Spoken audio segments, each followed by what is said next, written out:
And let's do this. Okay, so welcome guys. NB1 is definitely a challenge. Don't worry, we're gonna make sure we focus in on a couple of the high yields that we were tested on. I'm gonna outline those as well as try to keep this fun because I feel like NB is very dry and it's not like super fascinating if you're not like a really brainy kind of interested type of person.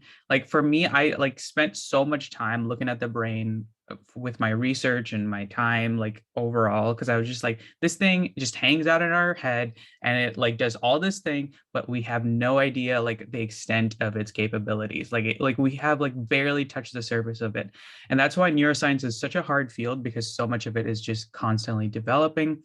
But whenever I went through NB1, I just focused in on what was the clinical correlates, what it tied to in terms of the pathways, and then of course like any of the reviewing concepts that are coming back from like your DM and ER module.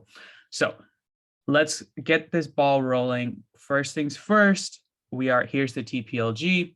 No longer the PLG, as I mentioned previously. We're moving away from DES because I am no longer affiliated with them because I don't hold any more PLG sessions because it do be like that. And if you guys need access to our Facebook group, here's the code for it. Scan it, share it, do whatever you need to. And we have access to a wonderful drive with a bunch of resources. And that will hopefully help you guys in preparing for all of your module specific exams. Okay, so we're going to start with a broad overview. As always, important to note that your brain is like everything else in your body is a developmental structure, right? So it initially started off in a very crude form, and then evolution did its magic and created this wonderful, wonderful way of folding and refolding the brain until it could fit into our skulls. And as we developed, the brain also developed. And that's my big ramble on the brain. But the essential components that you need to know is that there is the telencephalon, there is the diencephalon, mesencephalon, metencephalon, and myelencephalon. Okay, and the broader classifications for this is the forebrain, midbrain, and the hindbrain. And of course, we have the brainstem associated with the hindbrain region. But what we need to know is that our brain developed in sequence with evolution. Okay, when evolution kicked in, right, the primitive structures stayed at its core, right? So your brainstem and your hindbrain and your midbrain were the first to essentially exist. And as we got a little bit more advanced and a little bit more sophisticated, right, more cultured, one could say, we have telencephalon and diencephalon appearing. So if you know the general classifications and the understanding of this, you should be good. I'm going to show you guys a couple of ways to remember it. Telencephalon and diencephalon, those are your more like your higher level processes. And then your mesencephalon is your midbrain. And then your metencephalon is your pons and your cerebellum. Okay. I like to think met because like the pons and the cerebellum are meeting, right? Met together. And then myelencephalon is of course your like most primitive, most fundamental kind of existential stuff, breathing, respirating, all those basic stuff. So as always, here's the kind of first aid picture. Remember, the telencephalon is more of your frontal lobe, higher level thought process. Diencephalon is the second half. And if you can kind of run through this picture and explain to yourself why certain things exist the way they do, it can give you kind of a fundamental picture and the evolution insight into the brain. Okay. As mentioned, telen, diencephalon, mesencephalon, metencephalon, and myelencephalon. As always, myelencephalon, whenever you're thinking about it, think of medulla oblongata. And I mentioned to you guys this before back in the day. Medulla oblongata, it's an MCAT mnemonic of I gotta breathe. So medulla oblongata, gotta breathe. Very simple, very primitive functions. So keep that in mind. When you guys get to NB2, they're going to cover a little bit more of the midbrain, pons, and the medulla oblongata a little bit more. So don't even trip. I'm going to make sure we have a review for you guys covering that because that's a very complex thing. We kind of give you guys a broad summary. Moving forward, you're going to get into the more of the nitty gritty. Okay. Brainstem, think of the bulbs Okay, so if you guys remember the bulbs, midbrain, pons, and the medulla, you should be good. Okay. As always, I told you guys mesencephalon, pons, and the cerebellum. Okay, a little throwback type of question here. You know, you guys got your perineurium, right? Like, sorry, your epineurium, then you have your peri, and then you have your endoneurium, right? These are, I like to think of like, you know, in terms of wiring in your house, like it sounds weird, but think about it this way, right? Like your wiring inside your house, right? Any sort of electricity needs insulation. And the greater amount of insulation you have, the less likelihood that you're going to have, like, I don't know, sparks flying out in random directions, right? As electricity runs through them. Essentially, your neurons are kind of a similar sense. They have protective kind of myelinated sheets that help with both protective factors as well as helping the transmission of electrical impulses from one location of your brain to the other parts of your body, right? Just a fundamental principle. We can kind of run from it from there. Okay.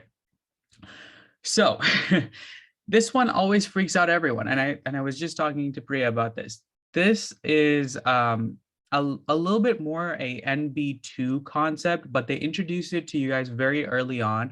And we did have a couple of questions, and I want to emphasize it's a couple of questions more so than like a whole, I guess, specific, you know, dedicated block just to this, because you're definitely going to cover the face like nobody's business in NB2. But what you do need to know are these arches. Like the sooner you get these down, the greater likelihood that you can get those cumulative questions as well as associate with the development of your entire face as well as your brain. Okay. The cranial nerves, once again, that is a NB2 problem, but I'm going to cover those in detail. But the important thing for this module that I would want you guys to focus in on is the common and internal carotid that's coming for your from your third arch, right? Like the arteries that is associated with it. And then your stylopharyngeus as well as your hyoid. I believe we had a question about that. We also got a question about the vagus nerve, especially the superior laryngeal and the recurrent laryngeal. That was an NB2 specifically. But if you have a general understanding of these, you should be good, okay? Use the tables, do your Ankis, and do your practice questions, and you're going to be good with these. Okay. There are a couple of pathologies and disorders that can arise from these arches. Pierre-Robin sequence is definitely NB2, and Treacher-Collins is also an NB2 problem. For now, just associate the cranial nerves as well as the muscles, as well as a little bit of the arteries, if you can remember them. I think the arteries are the easiest. The muscles are a little bit more complex because you haven't covered your facial muscles, but they might ask you guys a couple of questions on like your cumulative questions for laryngeal cartilages or maybe a hyoid, so that you can kind of get those down and get those few points here and there. Okay, here's the thing. Arches are different than grooves, and their grooves are different than pouches. Okay. Don't make that mistake that I did. I often started switching them up as I got closer towards the tail end of our module. Whenever they're asking you questions about this, they will ask you multiple, in terms of multiple options, where they can throw in like the first groove or third groove. And then they can also give you like the first pouch or like the first arch. So you have to know these cold. And the nice thing with the grooves and the pouches is that they're fairly simple. The arches tend to be a little bit more complicated, but in terms of what we were asked about, we were definitely asked about for NB1, the third and fourth, especially regarding the thymus and the inferior parathyroid gland. Remember, they kind of switch in terms of like, they flip in terms of the pouching that you're going to see. And if you kind of go back to this picture, right? To this picture, you can kind of make sense as to why the pouches and the arches develop the way that they do. Make sure you guys review that DLA, because it doesn't make sense intuitively until you draw it out and understand that these pouches and grooves often move around. And when they move around, they create different, eventually they create different organ structures in our body. When we were asked, it was thymus, and then the superior parathyroid gland was the one that was tested. They actually just gave us a bunch of lab values and they were like, well, what went wrong? Like, what happened to the parathyroid gland? And we were like, what do you mean? And then they asked us a question about the pouches, which one that it came from. And more specifically, it was regarding the parathyroid, superior parathyroid gland being messed up with the fourth. Okay. As I said, pouches are also outlined in first aid. I love first aid because they take like an entire DLA and they just put it into one table. And that's like perfect for my like overworked brain, especially getting close to the end of the module. Okay, this is going to be covered extensively, but I believe you guys do need to know some fundamental anatomy walking into NB1 exam. Important to know are your internal, I guess, like cranial structures. Remember, when you're thinking of this, I would just want to keep it basic and say, like, you just need to know that there's like a frontal portion, there's an ethmoid portion, and there's a sphenoid portion. And everything that arises from the frontal is the crista galli, anterior clonic process, lesser wing of the sphenoid. Okay, and the greater wing is like right here. So like a lot of people describe this like a bat shaped, right? It kind of has like bat wings, I guess. I don't know. Anatomists are weird. We just don't ask questions. Cribriform plate is really important. Okay.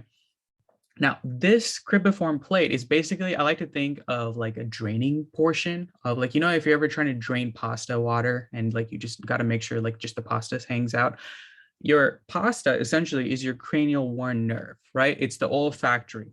And it's a very simple cranial nerve because it literally just hangs out and just like in terms of innervation, it just comes through the cribriform plate and does the olfactory sensation, right?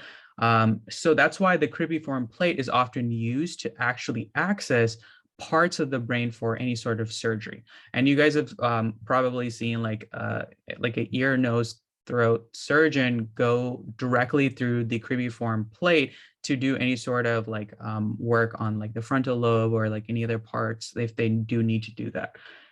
Alrighty. Okay. Middle cranial fossa. This one is a little bit more fun. I personally think because of the fact that you guys know what the heck sella turcica is.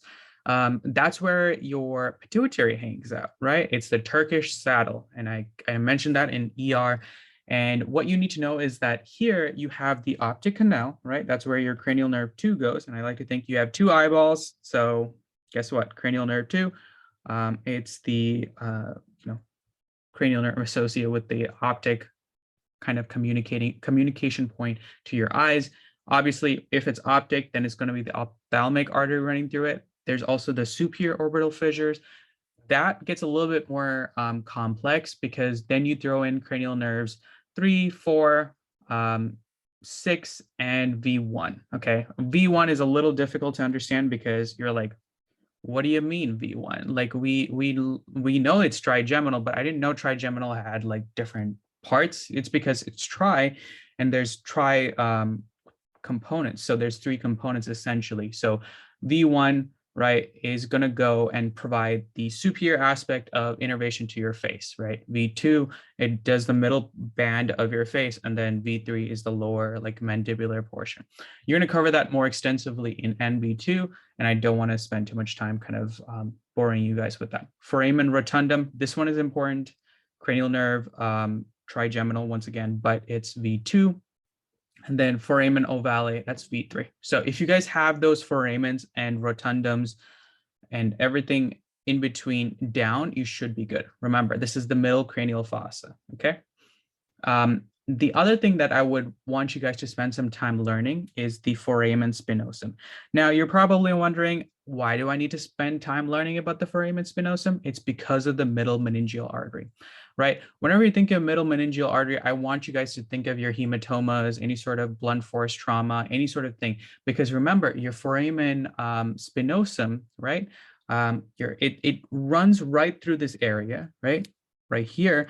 But the middle meningeal artery just runs like right here, right? I'm just going to give you like a very crude kind of drawing of it. That's because the pterion, right? It's the suture line between the frontal and the middle portion of your of your skull essentially meet there and in like a kind of a H-shaped kind of suture. And that's one of the weakest points. You can actually kill someone if you hit them hard enough in that area, because this middle meningeal artery, it'll just rupture, right? It's an epidural hemorrhage. That is absolutely correct.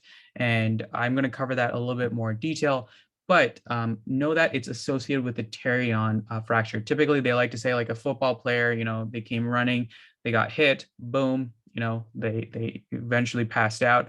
But it's because of this middle meningeal artery and the breakage of the pterion. Okay, sella turcica, I told you guys, pituitary gland. Why do you need to know that sella turcica? Is because it goes through the transsphenoid process, and you cut through the sella turcica in order to get to the pituitary gland, right? Like you can do sort of your pituitary adenoma surgeries or anything like that. And so it's a surprisingly a minimally invasive surgery, right? Like you're not going in like cutting open their entire skull. You're just going through one of the fossas to go directly into the sella turcica and then to your pituitary. Obviously, you guys do need to know your carotid canal. Now, guess what? Your internal carotid, it is a branch off of your wonderful aorta. And key thing to know is that there's the internal and the external. And I'm going to cover both of those. External is going to be spent a little bit more, well, external is going to be spent, is going to be given a little bit more spotlight in NB2. So I want to tell you guys just to focus in on, for the time being, the internal carotid and the fact that it's one of the integral parts of the circle of Willis. And when you guys are going through NB2, you're going to understand a little bit better why the external works the way it does. Okay. And the internal being focused more in on like giving blood supply to the brain. Okay. This is critical. Okay. ROS. I want you guys to memorize that and associate that with the appropriate cranial nerves. Remember, these are your branches of your trigeminal, and your S, your spinosum, middle meningeal artery, and you should be good in terms of your SOF, SOF, right? That I want you guys to associate with the appropriate cranial nerves of 3, 4, 6, and guess what? V1, okay? Important that you guys know that because it's the superior orbital fissure, and that's super, super critical. We were asked questions about it even in NB1, even though it was much more heavily tested in NB2. Okay. There it is, guys. Here's all of the superior orbital fissure, rotundum, ovale. This is all from first aid. Wonderfully outlined for you guys. Okay. This one we were asked questions about time and time again. We had these questions all the way up to BSCE, so I want you guys to spend some time learning this. So for above the pons, for in the pons, for below the pons. Now, what you need to know is that 4 cranial nerves are above the pons that we need to have down solid, right? Pons is your kind of like your middle ground. That's what I want you guys to keep in mind. So which ones are associated above the pons? It's cranial nerves 1 and 2, right? Your ophthalmic one is the one that they spent most of the time testing you on. Then there's cranial nerve 3, right? Oculomotor. And then there's the 4, which is trochlear, right? The ones that, you know, that they likely are going to ask you about. For in terms of in the pons, it's going to be trigeminal, right? Then you're going to have 6, 7, and 8. And I want you guys not to spend too much time covering the cranial nerves because there's a whole module dedicated to that. Don't worry, the innervation and everything is going to be tested heavily later on. For below the pons is going to be 9, 10, 11, and 12. Okay, very simple. If you have that essential fundamental concept down in terms of pons is your middle ground and everything above is 4, at is 4, and then below is 4, you should be good. Okay. Here it is. Let's quickly run through them in terms of the naming, because they do like to ask in both ways, right? Either with the Roman numerals and without. So just to get it out of the way, olfactory is cranial nerve 1, optic is 2, oculomotor is 3, trochlear is 4, trigeminal sensory root is just something you just need to know. It's like there's multiple branches of it. There's V1, V2, and V3.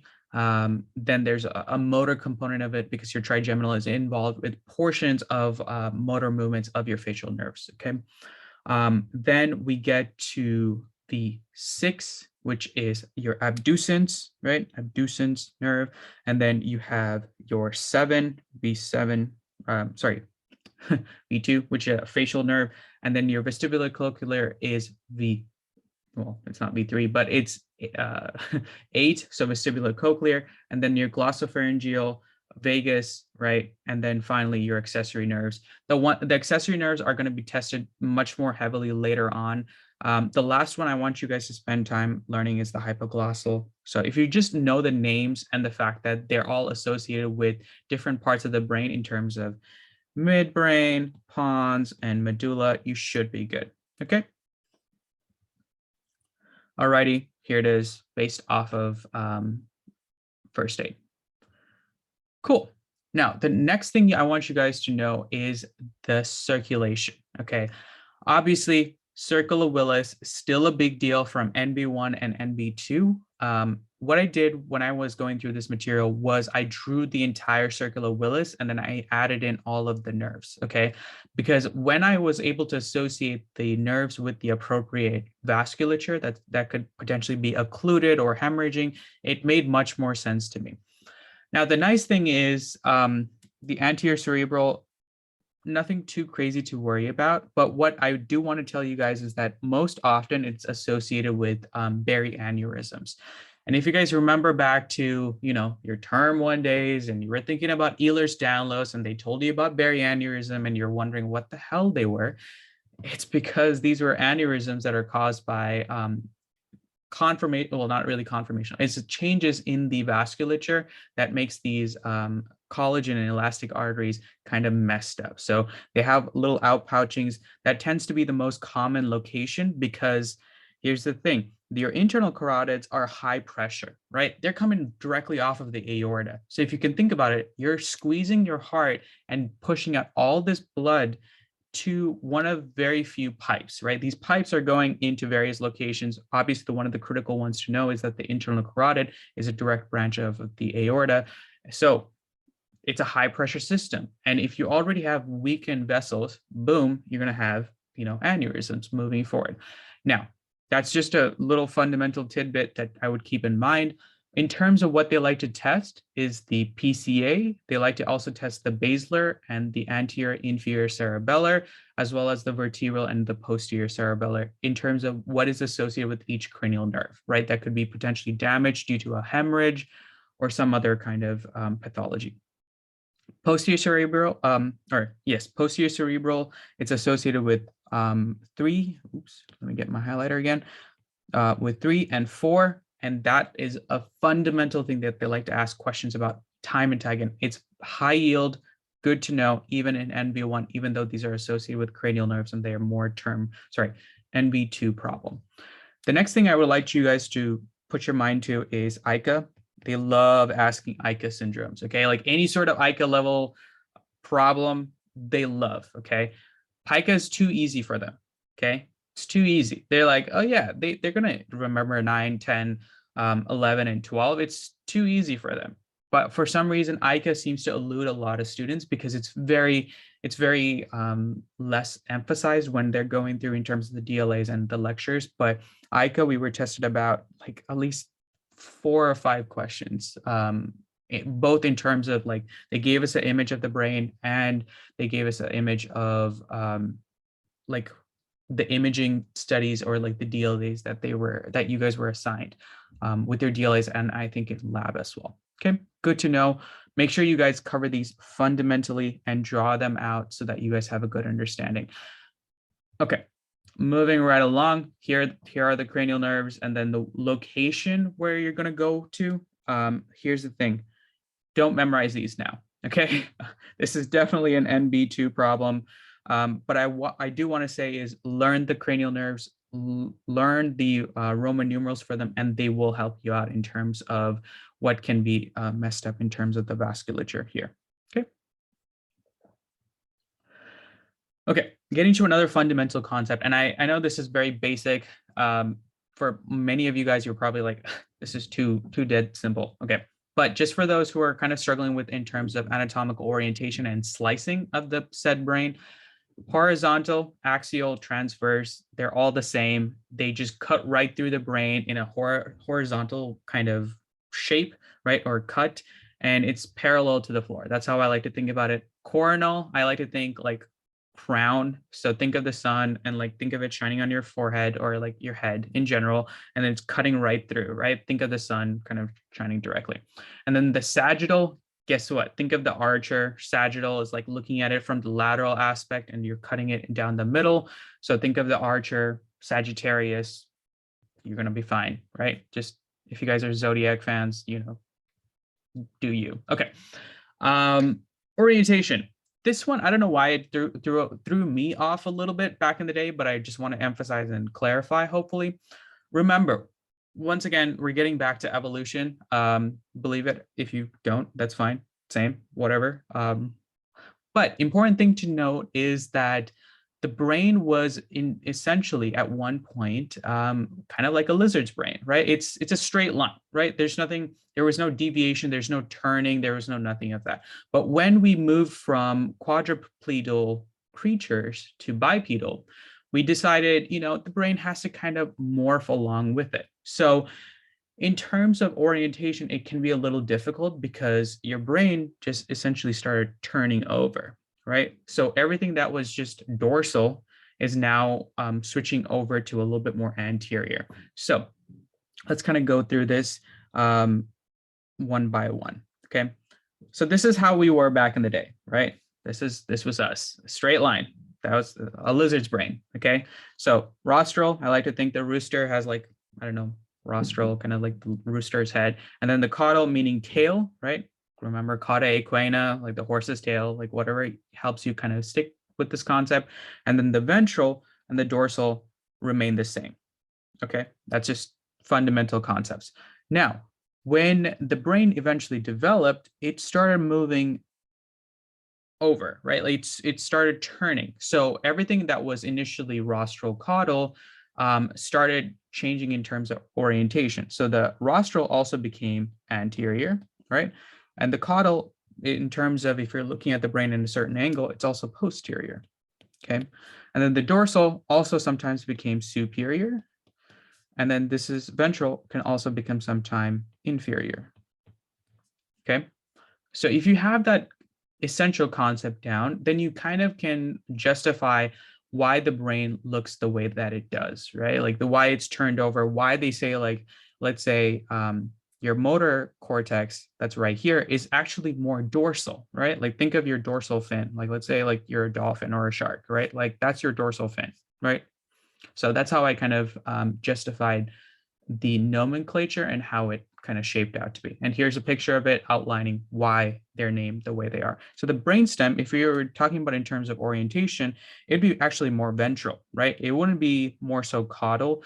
Once again, it's very technical kind of jargon. Just run through it and it's going to make a little bit more sense, right? Once again, I told you guys anterior and then posterior. Cool beans.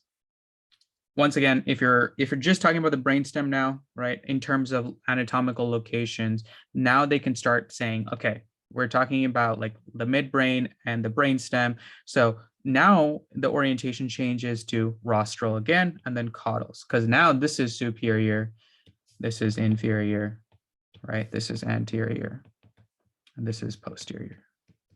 Okay, so it kind of switches based off of where you are. So keep that in mind and you should be good. Okay, very simple. Frontal lobe, temporal lobe, parietal lobe, occipital lobe. You probably heard this time and time again, all the way from the time you started taking basic biology all the way till you probably graduated with your neuroscience degree. Important thing is that such a fundamental concept to us is that the telencephalon is one of the more big evolutionary kind of structure, right?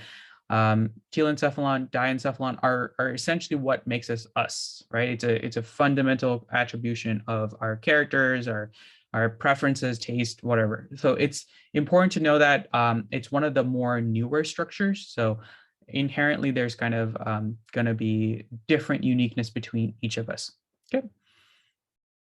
Okay, let's go through this. prosencephalon, forebrain. Telencephalon has the cerebral hemispheres, the corpus callosum, the septum pellucidum, fornix. So these are all terminologies that they made sure you guys learned. I don't know if it was Dr. Kirkby or if it was Dr. Toledo. They should have gone over this with you guys extensively. I don't want to spend too much time on it because they're fundamental anatomical concepts that you guys have probably seen time and time again. Important to note is that the basal ganglia is super, super important. It's located here. And the reason why I'm spending some time emphasizing that is because it's associated with one of the pathologies that you guys have heard even back from term 1, which is Parkinson's disease, right? Dopaminergic pathways gets messed up. That's critical. Now, if they ask you which cephalon is associated with your lateral ventricles, that's also your telencephalon, because your lateral ventricles, okay, and it says ventricles, so that means it's 2. So remember, that's your lateral ventricles are ventricles 1 and 2. And if you guys get to more of your telencephalon, diencephalon associated with your third ventricle. Okay, so as always, associate these. I like to club and chunk this information together so that it makes a little bit more sense. Test yourself based off of that rather than just memorizing, oh yeah, I know telencephalon, oh, I know diencephalon, like I can run through those. I always like to make them more chunkable. Okay. Another important thing, insular lobe is also located here.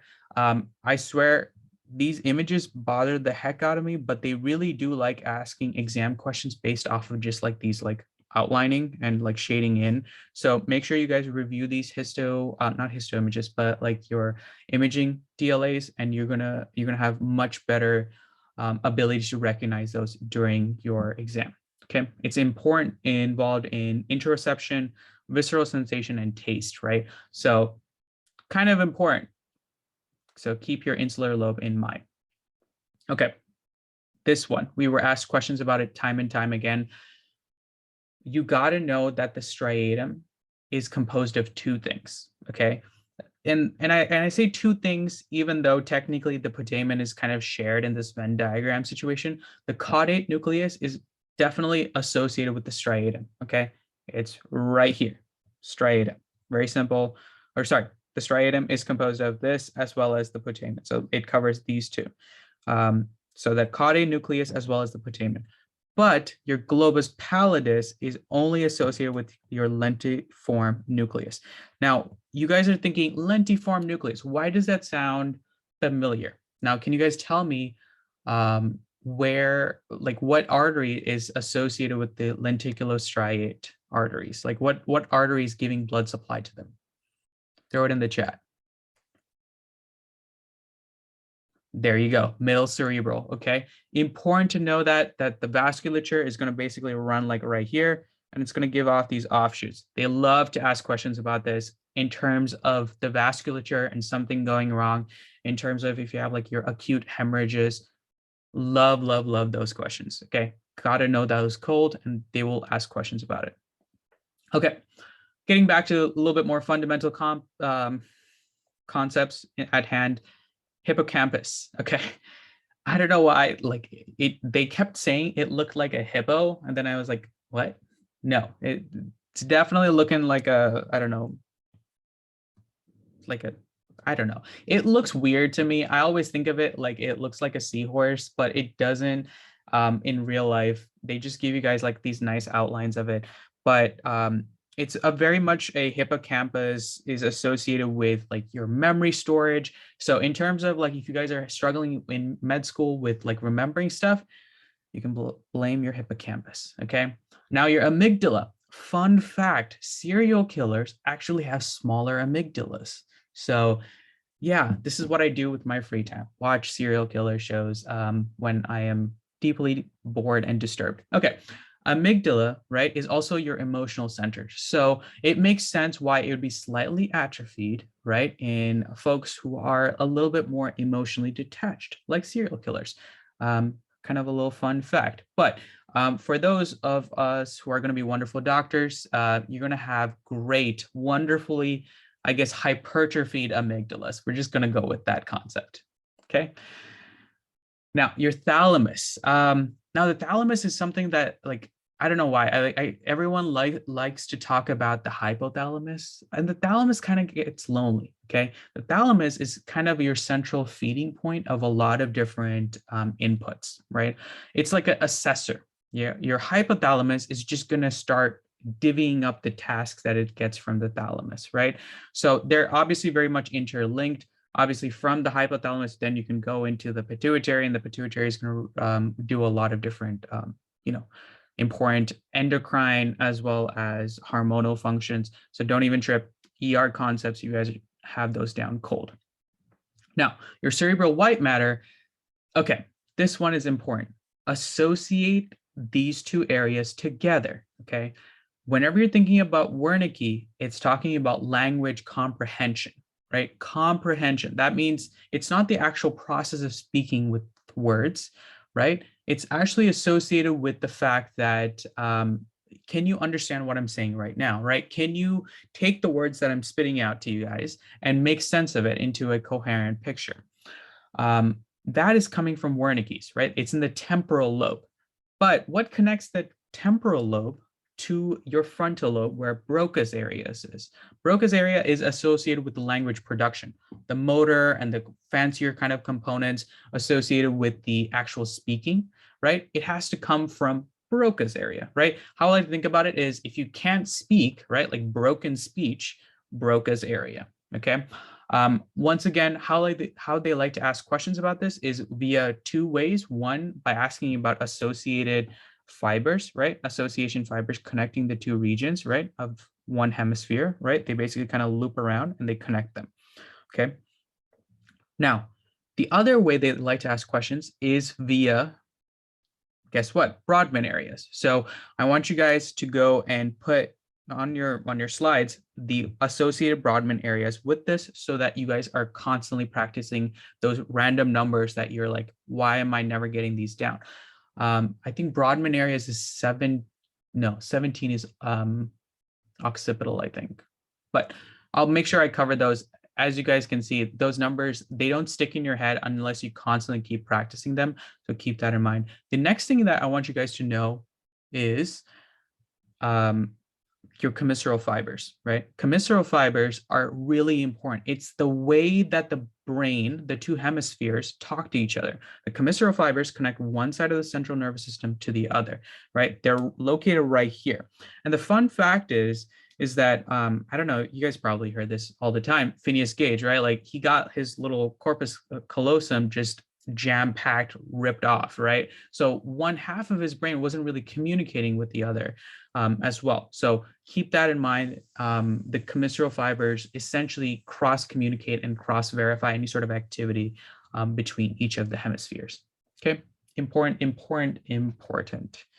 Okay, and the next thing is the projection fibers. I swear to you guys, the projection fibers are going to be tested so heavily because of one darn little anatomical structure, or two technically darn anatomical structure, which is your internal capsule. Okay, it's located right here, and it's basically the fibers that carry everything that's coming from your lower motor neurons, and eventually they get passed on to your upper motor neurons, and then they go to your specific parts of the brain, right? They're not motor neurons, they're more so of just upper neurons that are associated with capturing data that's coming either from the brain and sending it off to the muscles, or if it's data that's coming from the tissue or anything else that's being sensed, it's gonna bring it back to the somatosensory cortex. Hella important. Please know these well, because these are constantly tested. Okay, diencephalon. I mentioned to you guys, important. Why? Because it's associated with some of the most important structures that we know. Thalamus, relaying point for a lot of different sensory input. Your hypothalamus is going to do a lot of governing. Your subthalamic region, you're going to cover more in NB2, and I'm not going to spend time on it. And then your pineal gland, guess what? It's back. It's back in full action. You're going to learn sleep disorders in NB3. And the pineal gland, whenever they like to ask about a little structure that's messed up here, remember corpora arenacia, which is those brain sands. It's associated with the melatonin production. It's associated with third ventricle. Keep that in mind, test yourself, and you should be good. And you guys are correct. Wernicke is 22 because how I like to think is after you turn 21, you party it out. And then 22, you are completely gone because guess what? You've like messed up your liver. 22 is associated with Wernicke-Korsakoff syndrome, B12 deficiency. So a little bit of random information thrown in there that you should keep in mind. Okay. Cranial nerve 2 is also associated with your diencephalon. Keep that in mind. And your third ventricle. Remember, I told you guys pineal gland. Okay. Diencephalon, I told you guys, I covered all of this. You guys are good. Pituitary is also associated with the diencephalon. Remember, it's the hypothalamic kind of governing system that's regulating the pituitary. It has endocrine functions. You guys know all of those. Those are the type of questions they like to ask, right? Your ER questions are going to come back in full swing. Make sure you test yourself on that and you should be good. Subthalamic is motor regulation. Definitely a later problem. Don't worry about it. Okay. Brainstem. Now we get to the fun jazz, okay? Your mesencephalon is your midbrain, okay? It's essential to know that mesencephalon, midbrain. Metencephalon, I told you guys, pons and the cerebellum, okay? The pons and the cerebellum meet. That's how I remember it. They meet together, right? Pons. You sleep on the pons. Pons is involved with sleep regulation. Medulla oblongata, you're going to get to those pre-Botzingers and Botzingers, and Priya's shaking her head because she knows that that was a concept. We had no idea what the heck was happening, but I'll make sure we cover that for you guys in NB2. But for now, just know the anatomical structures and you should be good. Midbrain, what do you need to know? It's a lot of motor control and fine tuning. And the reason I just give you guys a broad overview is because you're going to spend a lot of time covering this later on with the substantia nigra, with Parkinson's disease, red nucleus in terms of like any sort of infarction and sort of damage, depending on like football players. Like if it's above the red nucleus, it can be a certain presentation versus below. So keep that in mind. There's also the periaqueductal gray, then the crus cerebri. Those are less heavily tested on. Don't worry about it. And the important thing is the cerebral aqueduct, right? You're like, what is the aqueduct? It's the connecting point between the third and the fourth, right? That's the aqueduct, right? That's how I like to think about it, between the third and the fourth. Back in the day, Romans used to build these aqueducts that connects one parts of the city to the other in terms of water. That's why they named the third and the fourth in terms of the aqueduct. Little fun fact. Tectum, don't worry about it. That's definitely an NB2 problem. Tectum and the tegmentum definitely deal with a little bit of like surveillance and like your quick responses, any sort of like threats. And it's like, it deals with your visual system. I'm not going to spend too much time on it because it's a later problem. Superior and inferior colliculi. Then there's cranial nerves 3 and 4. Guess what? Oculomotor and trochlear are always tested. So know those very well. And if I told you that there was a pica issue, then you should start thinking of one specific cranial nerve versus the other. So make sure you guys know what vasculature runs around this area because they can ask those level of questions. Midbrain, here's a kind of a gross image. Here's your substantia nigra. They love asking questions about this in NB2, but for now, just know that it looks like an upside down Mickey Mouse, right? But here, in terms of when you're doing your brain scan, such as a CT, it's going to be a normal looking Mickey Mouse, right?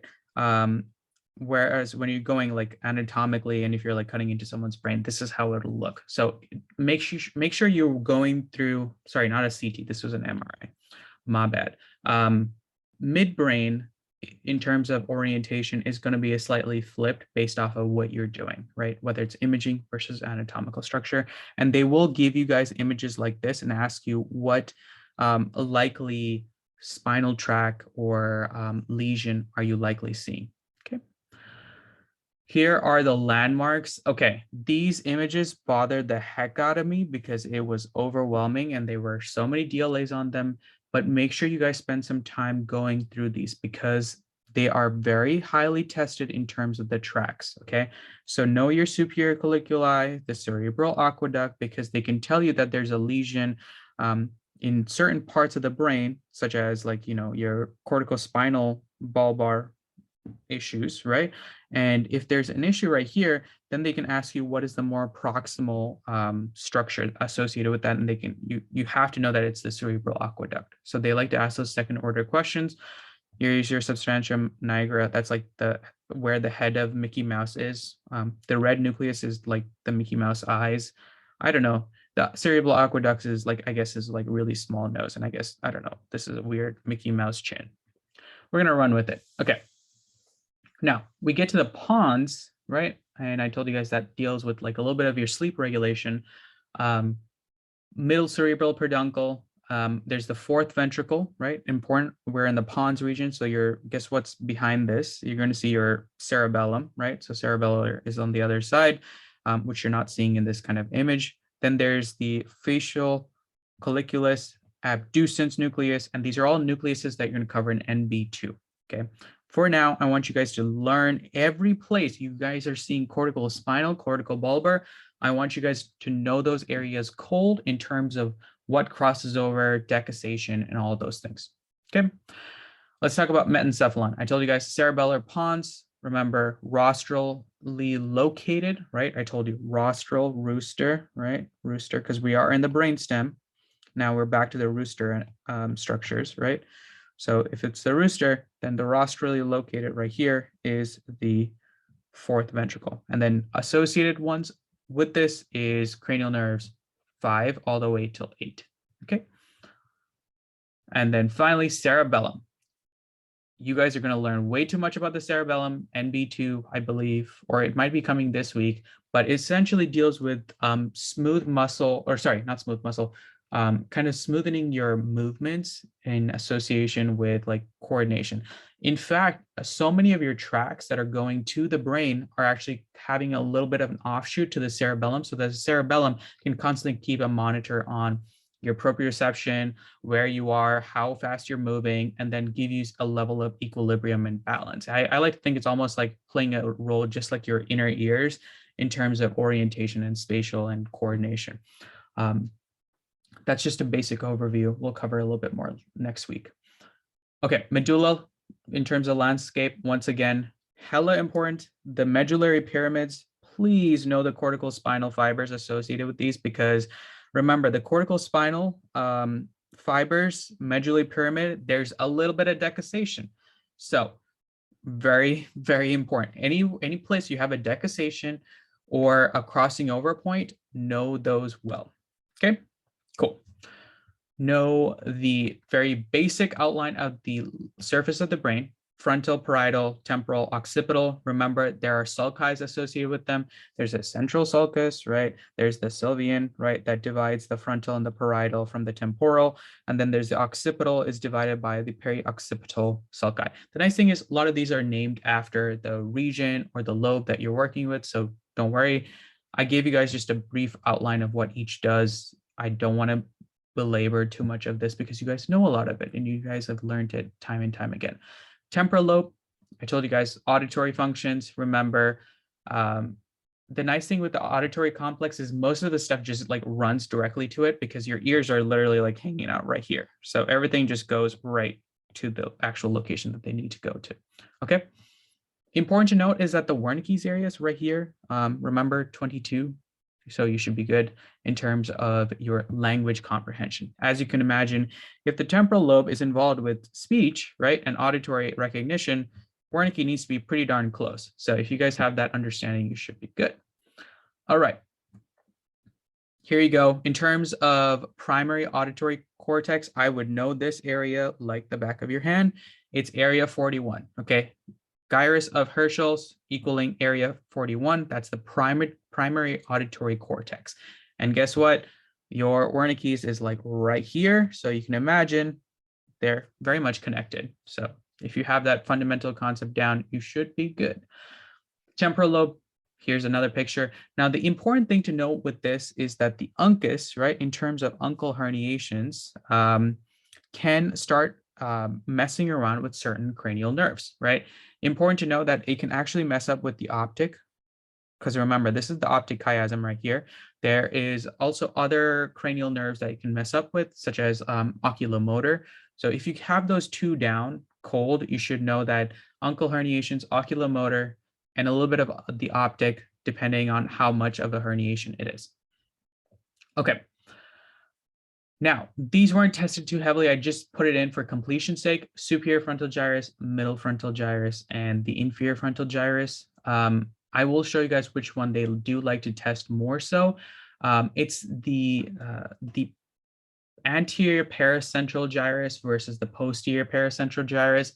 And the dividing thing between that is the cingulate sulcus, right? The cingulate sulcus, and I'm pretty sure you guys had a small group on this. You start right here, you run through and through and through and through and through and through, and you're right here, right? So if you have that down, then you know that this right here is the somatosensory cortex.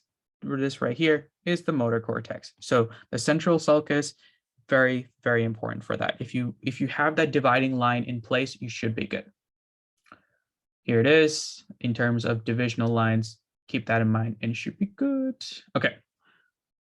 Here is the Broadman areas I mentioned, okay? I want you guys to spend every day going over these Broadman areas because they often feel like random numbers, which they often are, because this was just a classification for surgeons back in the day.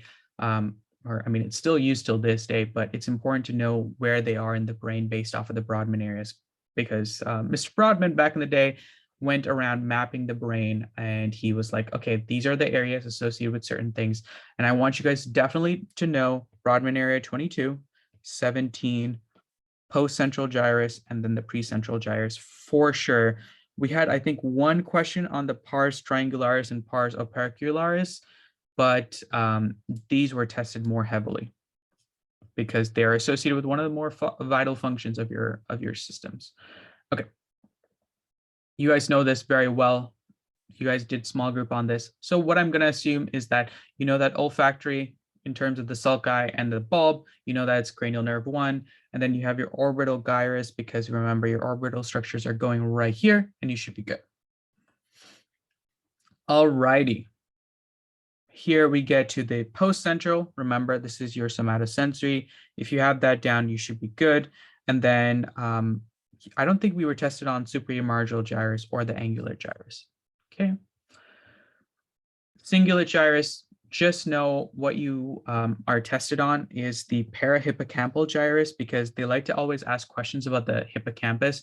The limbic system is primarily involved with a lot of your primitive functions and of your like taste and kind of involvement of more fundamental things than you guys need to be tested on. So don't even worry about it. They really do like to spend more time on the Broadman areas and the functional anatomy with those. Okay. The important thing with the corpus callosum is that they can give you a brain slice and then ask you what part of the corpus callosum you're in. So make sure if you guys see a corpus callosum and it's like cut right here in terms of a proximal coronal section, this is the genu, then there's the body, then there's the splenium, which is the posterior end of the corpus callosum. And remember, corpus callosum, those are commissural fibers communicating from one hemisphere to the other. Okay, and of course, this is the little rostrum that everyone forgets about, including myself. All right, this is this is the last thing you guys are going to cover in terms of NB1. I have a feeling the cuneus versus lingual.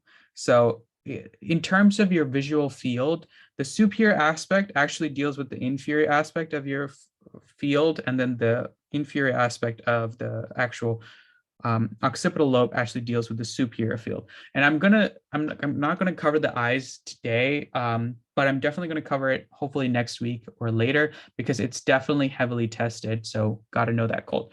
Okay.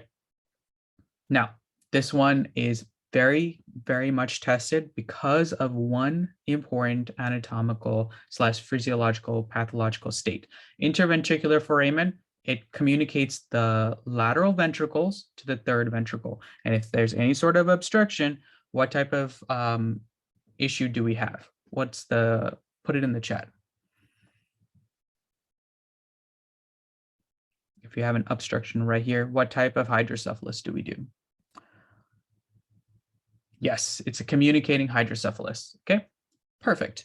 If you guys keep that in mind, you guys could you have a full understanding of this, and you can obviously make sense, like if there's increased pressure right here, then what you would likely see, okay?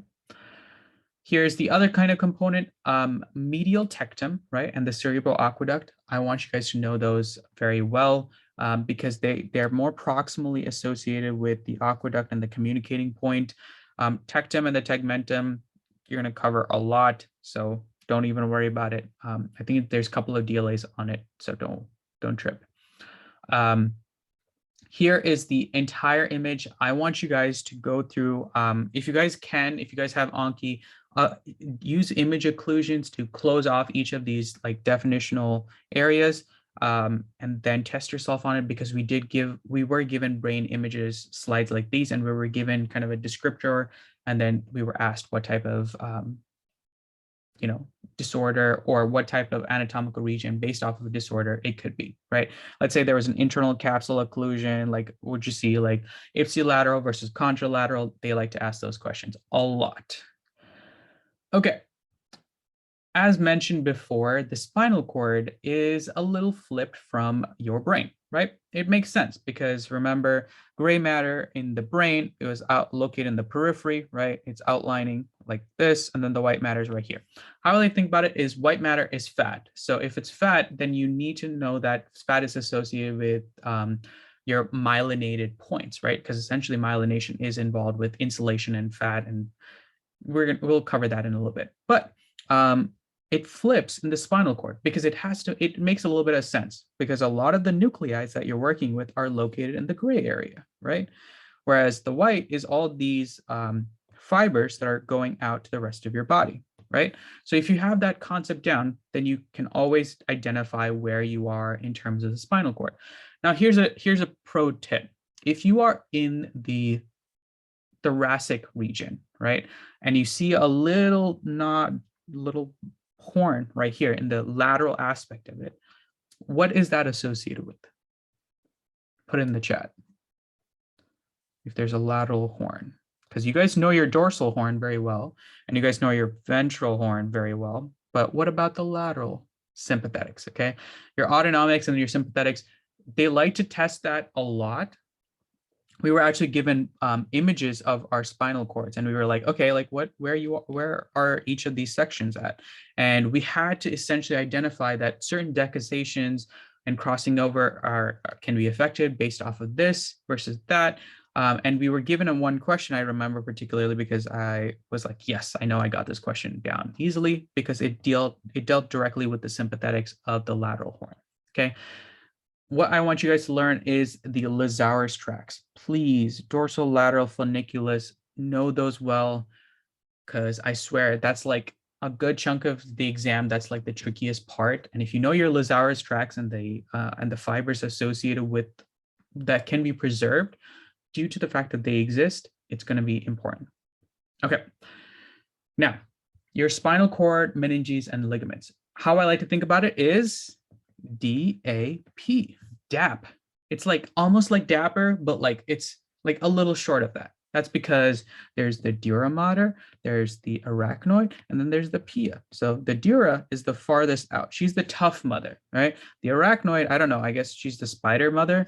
We're going to run with that analogy. And then pia is like the soft mother. She's like the loving. So the pia is basically like stuck on to any part of your central nervous system, right? Your brain and your spinal cord, it's stuck onto that. She loves you a lot. She gives you plenty of hugs. But the dura mater, she's a tough one. She hangs out. She protects you from the outside. She gives you that tough love. So if you have that down, then you know what type of issues you're going to likely deal with in terms of vasculature going wrong. And I'm going to test you guys on that in a little bit, but let's jump into the brain development. Okay, important. The nice thing to note with this is that the alar versus the basilar is very simple because it's associated with, remember, your dorsal horn and the ventral horn. Very simple. Remember, the brain development is associated directly with spinal development. Everything, remember, we all start out as like a singular bean, I like to think. And as a bean, we just need to fold and refold until we create a spinal cord, right? Once we create that spinal cord, then we can work on developing our central nervous system in the brain, okay? So when they asked questions about this, we were asked to know which specific, I guess, gradients is established in the alar versus basilar. So that's how we were tested on embryo for this section. If you have that down, you should be good. I'm gonna go over that too. Don't worry about it. For now, we're gonna go over just the fundamentals. Remember, your brainstem deals with descending tracts. Okay. Specifically your cortical bulbar. Whenever you're thinking of bulbar, I want you guys to associate that with your face, right? In terms of your cranial nerve innervations. And remember, because cranial nerves, although they're very proximal to the central nervous system, they're actually considered peripheral nerves, right? They're not part of your technical central nerves, okay? Whereas your cortical spinal, right, is associated with more of your motor innervations, right? Of both your trunk as well as your arms and your legs. If you have that fundamental concept down, you should be good, right? Cortical bulbar, face, cortical spinal, go into the lower motor neuron, jazz, okay? Remember, in terms of deficits, it can be tested in multiple ways, and look at how they run, right? Look at in terms of where they go, right?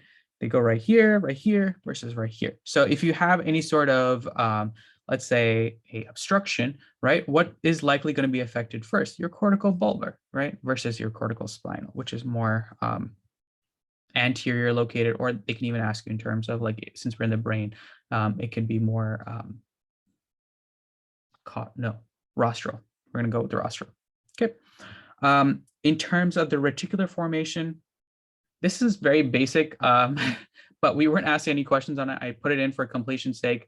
What you do need to know is that the reticular formation is dealing a lot with like awaking kind of actions, right? Your eye movements, yawning, sleeping. A lot of your nuclei are located in this region that keep you kind of awake and functioning. Important to know is that it's also involved in the cardiovascular function, the swallowing, respiratory, and vomiting. What you need to know is arousal is associated with nucleus accumbens, and then vomiting is area postrema. So if you have those two little words down definitionally and that they're associated with the reticular formation, you should be good. Fun fact, alcohol, if it gets high enough, there's a point right here between right underneath the cerebellum, where it can quickly cross through into the central nervous system, as well as the CSF, right? And if it gets high enough, your area postrema gets activated and you like throw up. That's why like alcohol in high level toxic dosage can make you throw up. Fun facts that I love to share for no reason. Okay, blood supply to the brain. Okay, the circle of Willis, I think, scares a lot of people. It's not bad, honestly. Don't draw every single inner little branching off points. Just know the basics of this and you should be good, right? Like just outline the internal carotid, and then the two entry points into the circle of Willis, I like to simplify it down, is the internal carotid, right? As well as your vertebral arteries. If you have that down, you just know what are the entry points. Now you just need to know where are the exiting points. From there, you can kind of just jump through and go with your pica, your basilar, your ica. Then you have your labyrinthine, which you don't really need to spend too much time on the labyrinthine. Then there's the pontine, then the superior cerebellar, then there's posterior cerebellar, and then you should be fine, right? Like it's very simple. The way they like to ask about this vasculature is always going to be in terms of an infarction or damage, okay? Guess what? If I put it twice, it's definitely tested. So posterior cerebellar, 3 and 4, basilar, right? 4, 6, 7, and 8, and then posterior inferior cerebellar, pica, it's 9, 10, 11, and 12. Okay. They're going to give you much more nicer clinical vignettes in NB2. For now, just know them in terms of the vasculature and any sort of occlusion. Okay. Okay, cerebellum, very simple. I like to say it has just really just some basic parts. There's the vermis, the paravermal region, and if you like to think about it, is like unlike the frontal lobe and parts of our brain, the cerebellum is very crude, right? The cerebellum actually it exists in most creatures, right? It once again deals with fine motor coordination. So it's one of your older brain structures. So it doesn't have very fancy like Broadman areas and like everything that's more specific. Here, it's very crude in terms of like touch, somatosensories, and all those things that are going to this. So the vermis and your paravermal area is associated with more of your truncal region, and everything outside here, right, in terms of the cerebellar hemisphere is located with the arms, right, arms of the legs. If you have that just basic concept down, you should be good. They don't really get too crazy with this until NB2. Now, what they do like to ask is in terms of the foramen of Luschka and Magendie. I'm hopefully I'm not butchering their names, but those foramens are going to be dealing with recirculation of your CSF and your choroid plexus and all that. And remember, the cerebellum is located very closely to those foramens. So make sure you guys know those anatomically, and they like to ask like anatomical questions based off of that. So that's why I'm emphasizing that a little bit more. Okay, guess what? More cranial nerves. Just kidding. Once again, make sure you guys go through this in terms of where everything is, in terms of midbrain, pons, and medulla, because I swear 90% of the time, like I couldn't make sense of where everything was without looking at this chart right before I went into this exam, because as always, this thing stays in your mind and then it leaves very quickly. So remember, 4 above the pons, 4 at the pons, and everything below is 4. Okay, so 4, 4, 4. If you add that down, you should be good. Okay, cranial vaults, divisions, and something you need to know. Anterior fossa is associated with cranial nerve 1. Middle fossa is 2 through 6, and then 7 through 12 is associated with the posterior fossa. Just a simple thing. You probably covered it in lab, but this is something that's going to be, once again, NB2 heavily tested. General concepts for your fibers, right?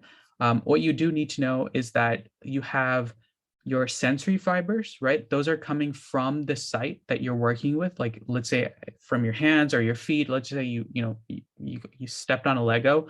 That's the sensory pathway that's going to bring information back up to the front, to your brain, right? To your somatosensory cortex. Whereas your motor, it's more governed at the brain, right? And it's not an active process, right? It's not like you're like, I have to think about moving my left foot 2 inches forward. Like, it's not like that. It's very much, you have almost like a subconscious level of movement with the motor fibers, and it can be reflexive in nature that skips the central nervous system altogether. Central nervous system, as in it skips the brain, but it can work at a reflexive level. And we're going to cover your reflexes in a hot minute. When you guys are getting tested on this, I want you guys to know the lower motor neurons and upper motor neuron lesions very well, because they will give you features that helps you distinguish one from the other. All right, we're going to cover imaging because, oh boy, we got imagings galore. Every single module, all the way till we like basically took our BSCE, and even during our BSCE, we were given straight up images like this, and we were like, what's number 3? And we were like, I don't know. Don't ask me things I don't know. It's anterior cerebral artery. Okay. Whenever you're thinking about your Broadman areas, or not your Broadman areas, sorry, your homunculus. My bad. I was like, too many things running through my head. Your homunculus, your motor homunculus versus your somatosensory homunculus. I want you guys to associate any sort of issues that are more centrally located with your foot, genitalia, etc., with your anterior cerebral. Okay, any sort of issues that are more to the periphery or your face, right? Associate those with your middle cerebral, and the posterior cerebral. This one's a little trickier, but I would associate those typically with your issues with your vision. Okay, whenever we were tested on those, it was anterior, middle, and posterior a good chunk of the times. In terms of trauma, that I'm going to cover in a little bit. Okay. Here is the outline of what they give blood supply to. So if you guys remember your homunculus, most of your peripheral structures are located to the sides, right? Like, so your middle cerebral, right? That's what's most often asked about, but it can be tricky in terms of your feet and your genital structures. It can be also associated with your anterior cerebral. So that's the trickier part. Don't get those twisted between your anterior and middle cerebral. Posterior, I mentioned to you guys, remember, it's more so with the occipital lobe. Okay. So very simple, digital subtraction. It's just flipped. One of the cardiologists and your neurologists were just tired of looking at black and white. So they were like, let's flip them. Let's make it black in terms of the vessels and white in terms of the background. I don't know. But most of the times, all this is used for is to see if there's any sort of occlusion or if there's any sort of hemorrhage, because obviously with hemorrhage, it'd be a little bit more scary to kind of go in and work with this. But in terms of occlusions, it's much easier to identify. You can put a stent in. Priya and myself know what type of drugs we need to give them now to deal with those stents, but that's definitely a term for a problem. You guys are going to cross that bridge when you guys get there. CTs, they love CTs. Okay, guys, I swear, whenever you see a CT, the critical thing that you need to identify is that the bone is hella white. Okay. Whenever you're looking at a CT, you should remember my words, hella white bones. If you have that in your head, you can definitely distinguish between your MRI versus CT. Key thing is that CTs are more beneficial to use for hemorrhages. Any sort of hemorrhages, like your, epidural hemorrhage, your subdural, arachnoid, whatever, that's what they like to use because it's a quick way to show any sort of fluid that's kind of leaking into the brain, right? CTs aren't preferred for any sort of deep brain structures because MRIs are fantastic for that. You can like literally find out like a little sulci that's like messed up, or like you can even do like a PET scan and you can like see, like you can throw in some like radioactive glucose and you can kind of see if there's any sort of brain tumors and other stuff. It's fantastic, but CTs, hemorrhages, keep that in mind and you should be good. Okay. My semi-favorite. Okay, subarachnoid hemorrhage. Look at this. Look at where the blood is. All right, it's below the arachnoid. Subarachnoid images seen here. And if you have that, very solid, right? Like look at this. Look at all this kind of blood pooling.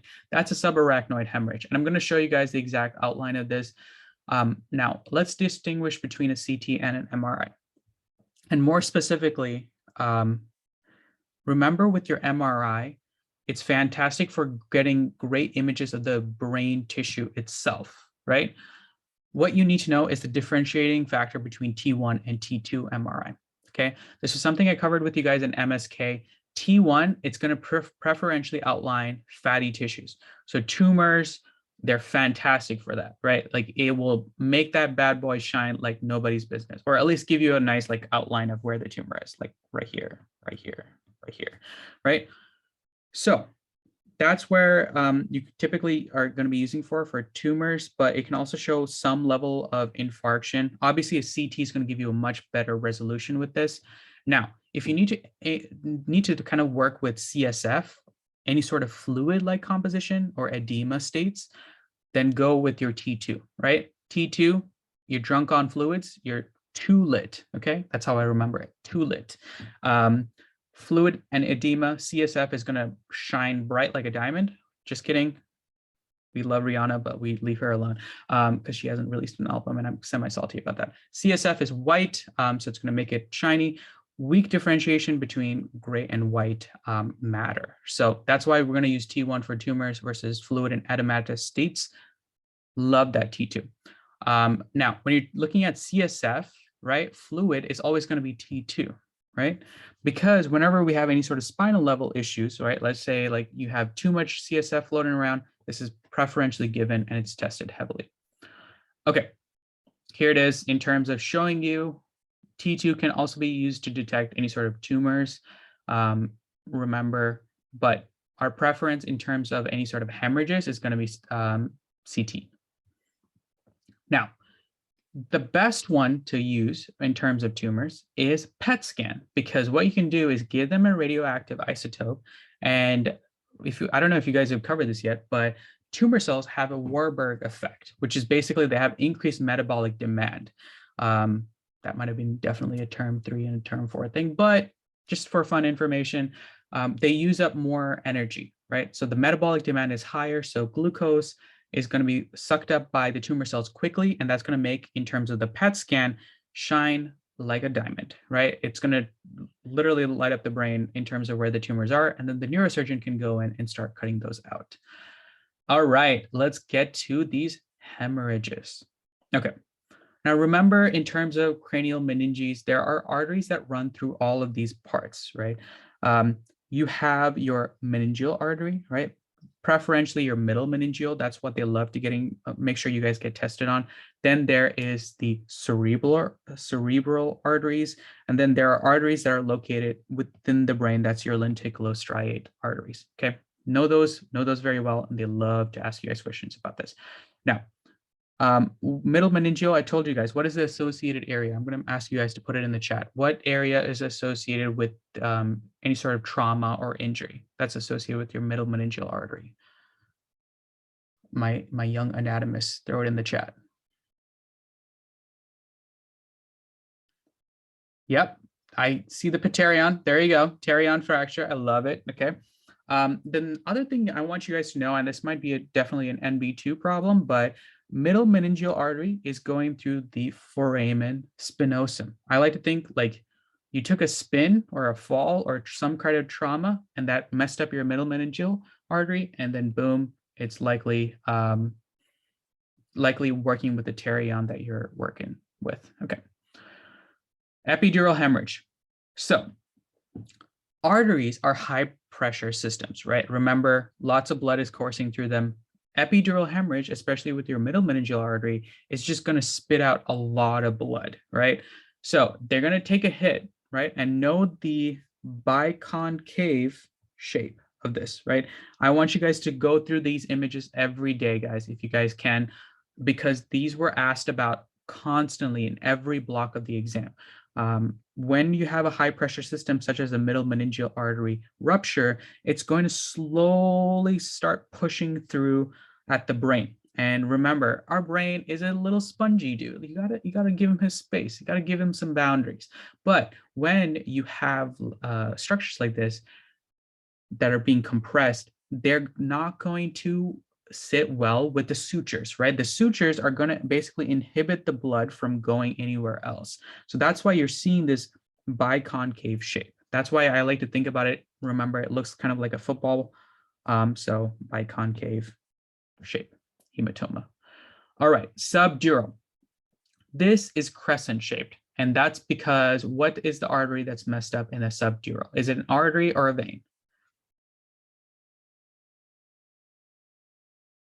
It's a vein. And you guys see why that is important, right? With a epidural, it was an artery. It was throwing out huge chunks of blood. Whereas here, it's a vein. So it's a slow leakage. This is the one where like the player takes a hit. He's fine for a hot minute. Like he's just slowly going about his day, making his way downtown. And then once he gets to downtown, he passes out. That's because the pressure gets so high that it starts compressing structures, and then the pain starts appearing right away. Okay. And then this is the one. This is the one. That's the bad one. Subarachnoid hemorrhage. This is bad because this is a cerebral artery, guys. And if it's an artery and it's already located underneath, this is going to be bad because this is, I believe this is your thunderclap headaches, right? Make sure you guys know this.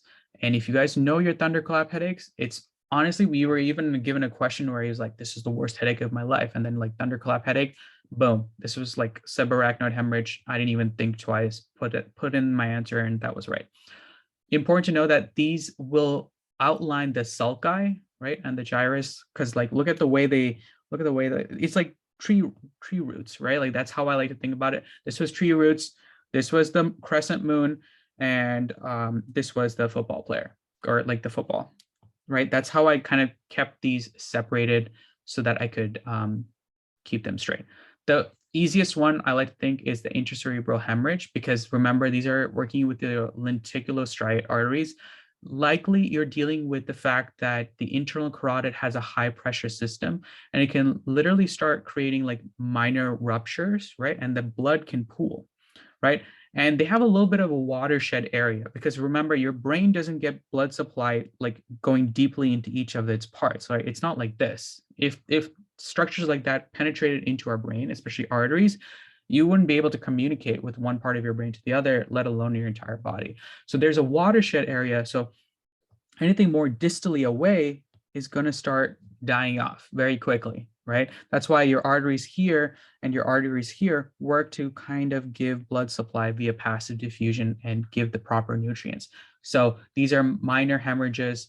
Keep in mind, you can see them often occupying the ventricles. Know those cold and the fact that how the images will look. Because remember, the ventricles actually go like this, and that's why you're seeing a little bit of outlining right here as well. Okay. There it is, lenticulostriate strokes, contralateral hemiplegia, right? That's because of the internal capsule getting all sorts of twisted. Then there's the contralateral anesthesia, not being able to feel because of the thalamus, right? And then gaze shifting. That's because it's messing around with your frontal eye fields and the way your vasculature kind of runs through this area, gives blood supply to the optic as it's going through to the occipital lobe. Okay, and then there's contralateral homogeneous hemianopsia. Okay, those are definitely words you're like, what the heck is he talking about? That's definitely this week's problem. Make sure you guys cover this slide again when you guys have learned this material this week. And just a nice table, because I believe in tables and keeping information consolidated. Here it is. In terms of clinical features, I memorized the heck out of this because it helps you a lot, as well as the imaging that you're going to associate with this. Okay. All righty. Cerebral arteries, I told you guys, I outlined the middle cerebral artery basically dominates. You got to know it very well. You also need to know your anterior cerebral artery as well as your posterior cerebral artery. Here's more images outlining it. I just wanted to make sure you guys get multiple pictures just so you guys have a good understanding. If there's any sort of middle cerebral artery injury, then you can see a lot of different areas can be messed up, right? Depending on if it's your motor cortex, your somatosensory cortex, how things kind of are outlined is a lot. So I want you guys to go through that on your own time so I don't spend too much time right now. Cerebral arteries, right? I told you, if it's middle cerebral, you got to start thinking more like along this area. Likely the first thing that's going to be messed up is the face, right?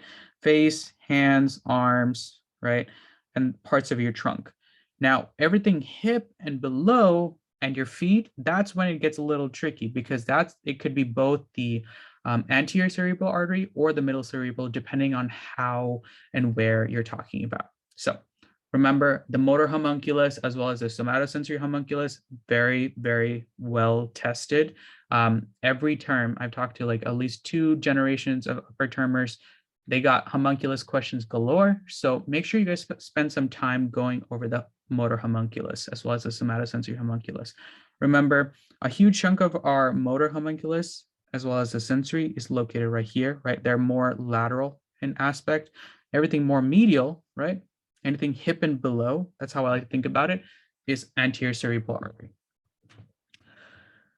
Guess what? If I put it the 3rd time, you already know it's tested. So I'm putting this again because I want you guys to know that it's correlated to vasculature as well as cranial nerve presentations. This is why neurology is such a hard field, because so much can go wrong and the presentations are very broad spectrum. So you gotta keep in mind what can be messed up, especially when they give you something that as tight as a question stem with X, Y, and Z features. Okay. Here is a nice outline of where everything gets started, right? I told you guys from the aortic complex, you have the internal carotid as well as your external carotid. External is going to be more of your vasculature to your face, and that everything more superficial, right? Like, whereas the internal goes directly and starts feeding into the circle of Willis. Once again, ACA is asked about, MCA is asked about, PCA is asked about, but in terms of what they like to test, ICA and PICA, all the time, in terms of both the cranial nerves as well as what is likely occluded based off of cranial nerve presentations. Ventricles, my favorite. I don't know why ventricles are so cool, but I don't know why SGU does them a disservice by just giving them the most blurriest slides in the world. But the important thing to note is that the ventricles are essential to the production of your CSF, and more specifically, your 3rd ventricle, where you have your choroid plexus, right? Your choroid plexus are these unique cells that generate CSF based off of one, your blood composition, and then two, based off of like simple diffusion. And I'm going to kind of cover that as well. Here, after the fact that they didn't give you guys a nice picture, I was like, I need to find the high definition picture in the world. And I threw that in here just for your guys' own edification. Now, a couple of key things to note. Remember, your lateral ventricles are your first and second ventricles. Very important, because I think every single time we were asked questions about this, it was the third ventricle. And I was like, why is it the third? And then like, I remember that this is one and this is two. That's your lateral ventricle. And the thing that connects the lateral ventricles to the third is the foramen of Monroe. Okay, not the Monroe Doctrine for all of my AP US history nerds. The foramen of Monroe is specifically dealing with the fact that there's the interventricular foramen that connects the these two ventricles together, right? It's a foramen, keep in mind. It can be occluded, it could be a communicating hydrocephalus, okay? Now, keep in mind that here, outlined in this structure, right? Sorry, actually in the lateral ventricles is the choroid plexus. It's secreting a whole bunch of CSF, right? If it's blocked here, then the CSF pressure could go up, right? In the lateral ventricles, and that can have deleterious effect on your actual brain. Now, the next thing I want you guys to spend some time covering is the aqueduct, cerebral aqueduct. What did I tell you guys? Aqueducts cover 3 and 4, and they connect those two together, and boom, you're good. Now, what happens to all this CSF, you ask? It has to go back into circulation, right? And the way it does that is by going through a couple of different veins, and eventually by simple diffusion, getting this fluid back to a state where it connects to the circulatory system and eventually gets back into your blood volume, okay? What is important with that is the median aperture, which is the foramen of Magendie, right? They definitely asked about this, about the median aperture versus the lateral recesses. So know the foramen of Magendie very well versus the Luschka, okay? I don't know why, they got fun names. I just remember them very well, but keep that in mind. Third and fourth ventricle, here they are. I told you guys communicating, and you guys should be good with that. Here's the thing. You have the foramen of, you have your foramen of Luschka, Luschka and Magendie. And remember, I told you guys, once they get into circulation, they have to come back around, right? They go through this area, right? And they finally get to this important structure that's very blurry and that you guys can't even read. I can't read it, but it's called the arachnoid villus. The arachnoid villus is essentially, I like to think of it as a one-way valve that connects the superior sagittal sinus to the recirculated CSF, right? This is really important. It's one of the weaker points, right? And if there's any sort of rupture in this area, a whole bunch of CSF can leak into your circulatory system, and it can be bad. Now, how they like to ask in terms of the CSF and everything is the sagittal sinuses and the venous drainage. So I'm going to go over those very well. Hang tight, and we're going to cover them. Okay. Important. Superior sagittal sinus. Please know it very well, because that's where the arachnoid villus is. It's a one-way valve. Oof, that's like a tongue twister for me after talking so much. Keep that in mind, and the fact that it eventually everything drains into the confluence of sinuses.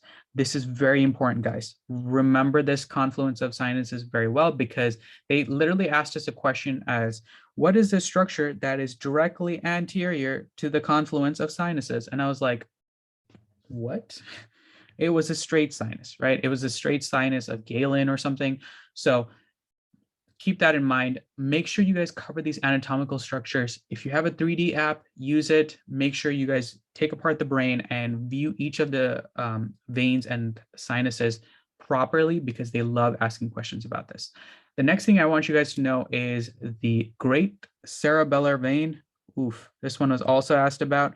And this has two branching points, right? The two branching points are the basilar veins, right? Just like how we had a basilar artery, we had a basilar vein that captures any blood that's coming right below in this region. Then we have a structure that's inferior to the superior sagittal sinus. And guess what? It's named inferior sagittal sinus. Run through these, test yourself, We were asked questions about this. Okay, here's the ventricle system, foramen of Luschka, L for lateral, Magendie for medial. Very simple. If you have that down, you should be good. More blurry pictures, making me cry, SGU. But important that you guys cover these because they were tested, right? The great veins of Galen and the basilar veins of Rosenthal. I guess these were famous people, but okay. To be fair, Galen is named after a college, so I know Galen, but like Rosenthal, I don't know, sounds like some fancy name you would name your kid in the 21st century. Okay, dural venous sinuses. Keep in mind, whenever you're getting tested on these, venous thrombi can be caused by increased ICP, right? Intracranial pressure. This is something we are learning more so in term 5, not now, but for what you guys need to know is that they're associated with any sort of venous occlusion that can lead to increased intracranial pressure. What you guys need to know is the superior sagittal sinus cold. I need you guys to know that cold, and you guys should be good. And they will give you guys images like this and ask you, what the heck is this? And that's the inferior sagittal sinus as compared to the superior sagittal sinus, okay?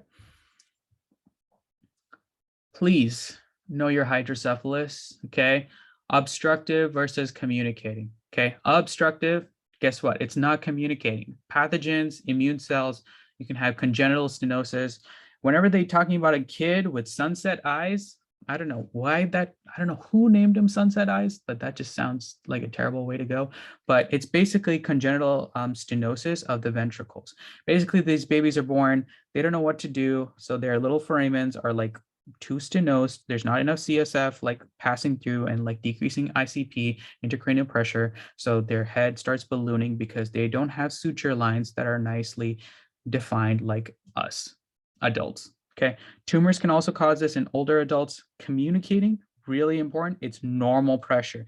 If they say normal pressure, start thinking communicating, right? It can be due to a secondary to subarachnoid hemorrhage. Remember, subarachnoid hemorrhage, it directly starts feeding into, it's right below, right? It's subarachnoid, so it can feed into the ICF, and that could cause this normal pressure hydrocephalus. And then hydrocephalus ex vacuo, this is basically degeneration caused by some kind of pathological state. Think about it this way. Let's say you have Alzheimer's or maybe even Huntington's. You have a whole bunch of your brain cells just dying off, and your body's like, what do I do with all this extra space? I can't let my brain collapse. I'm just going to fill it with more fluid. It's like, I like to think of a lake that needs to be filled up right after it's been slowly dried out, right? Like, so you need to add more water so that it looks more normal in terms of composition. So that's how I remembered ex vacuo. Here's a nice table outlining all of it based off of each type of hydrocephalus: communicating, non-communicating, normal pressure, and hydrocephalus ex vacuo. So Alzheimer's, you guys haven't learned Pick's disease, but I would know Alzheimer's and Huntington's very well. Normal pressure hydrocephalus, the buzzword is wet, wacky, and wobbly. I love that. It's so beautiful because it's like, it tells you everything. Urinary incontinence, wacky is because of dementia, wobbly because you're frequently falling. You have ataxic gait. Okay, that's the classic triad. If you know that well, you should be good. And we're going to take a break because I've been talking forever and I'm going to traumatize you guys.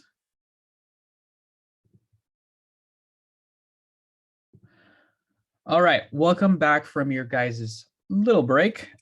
We still have a lot, and I have one more break scheduled in between so that you guys can take a breather, chug some coffee, and we can get back into the madness of NB.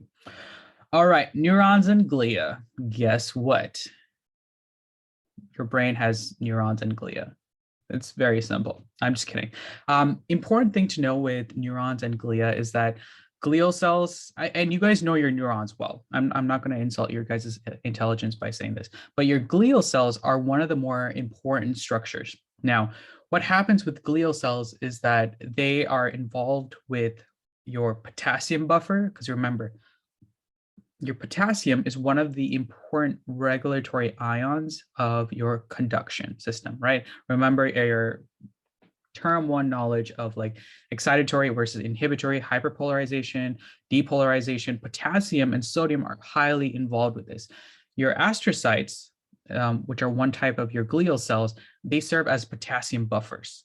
They also provide physical support. They kind of, I like to think of them not only as a scaffold for your brain, but they're also involved with keeping structurally like your energy reserves. Like they have glycogen reserves that they can give to the neurons so that maybe when you're in an energy deprived state that you can work off of glucose. Because remember, your brain runs off of glucose. There's nothing else that it can run off of. It's not getting proteins. It's not getting fun stuff like your rest of your body.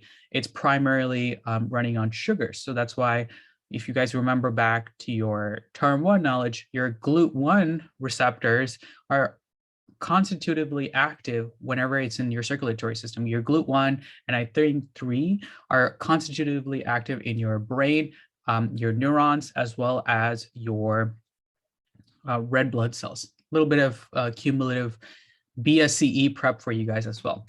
Now, important to also note is that your astrocytes help with proliferation and hypertrophy in terms of when you have injury. So this is reactive gliosis, which is something that you guys covered in your DLAs, I believe in lecture as well. So keep that in mind, and it is can be tested on. Your microglia, I like to think of them as your phagocytes. And Priya and myself know microglia a little too well because of liquefactor necrosis, but that's definitely a term for a problem. Phagocyte activity is one of the important roles that these kind of microglial macrophages do.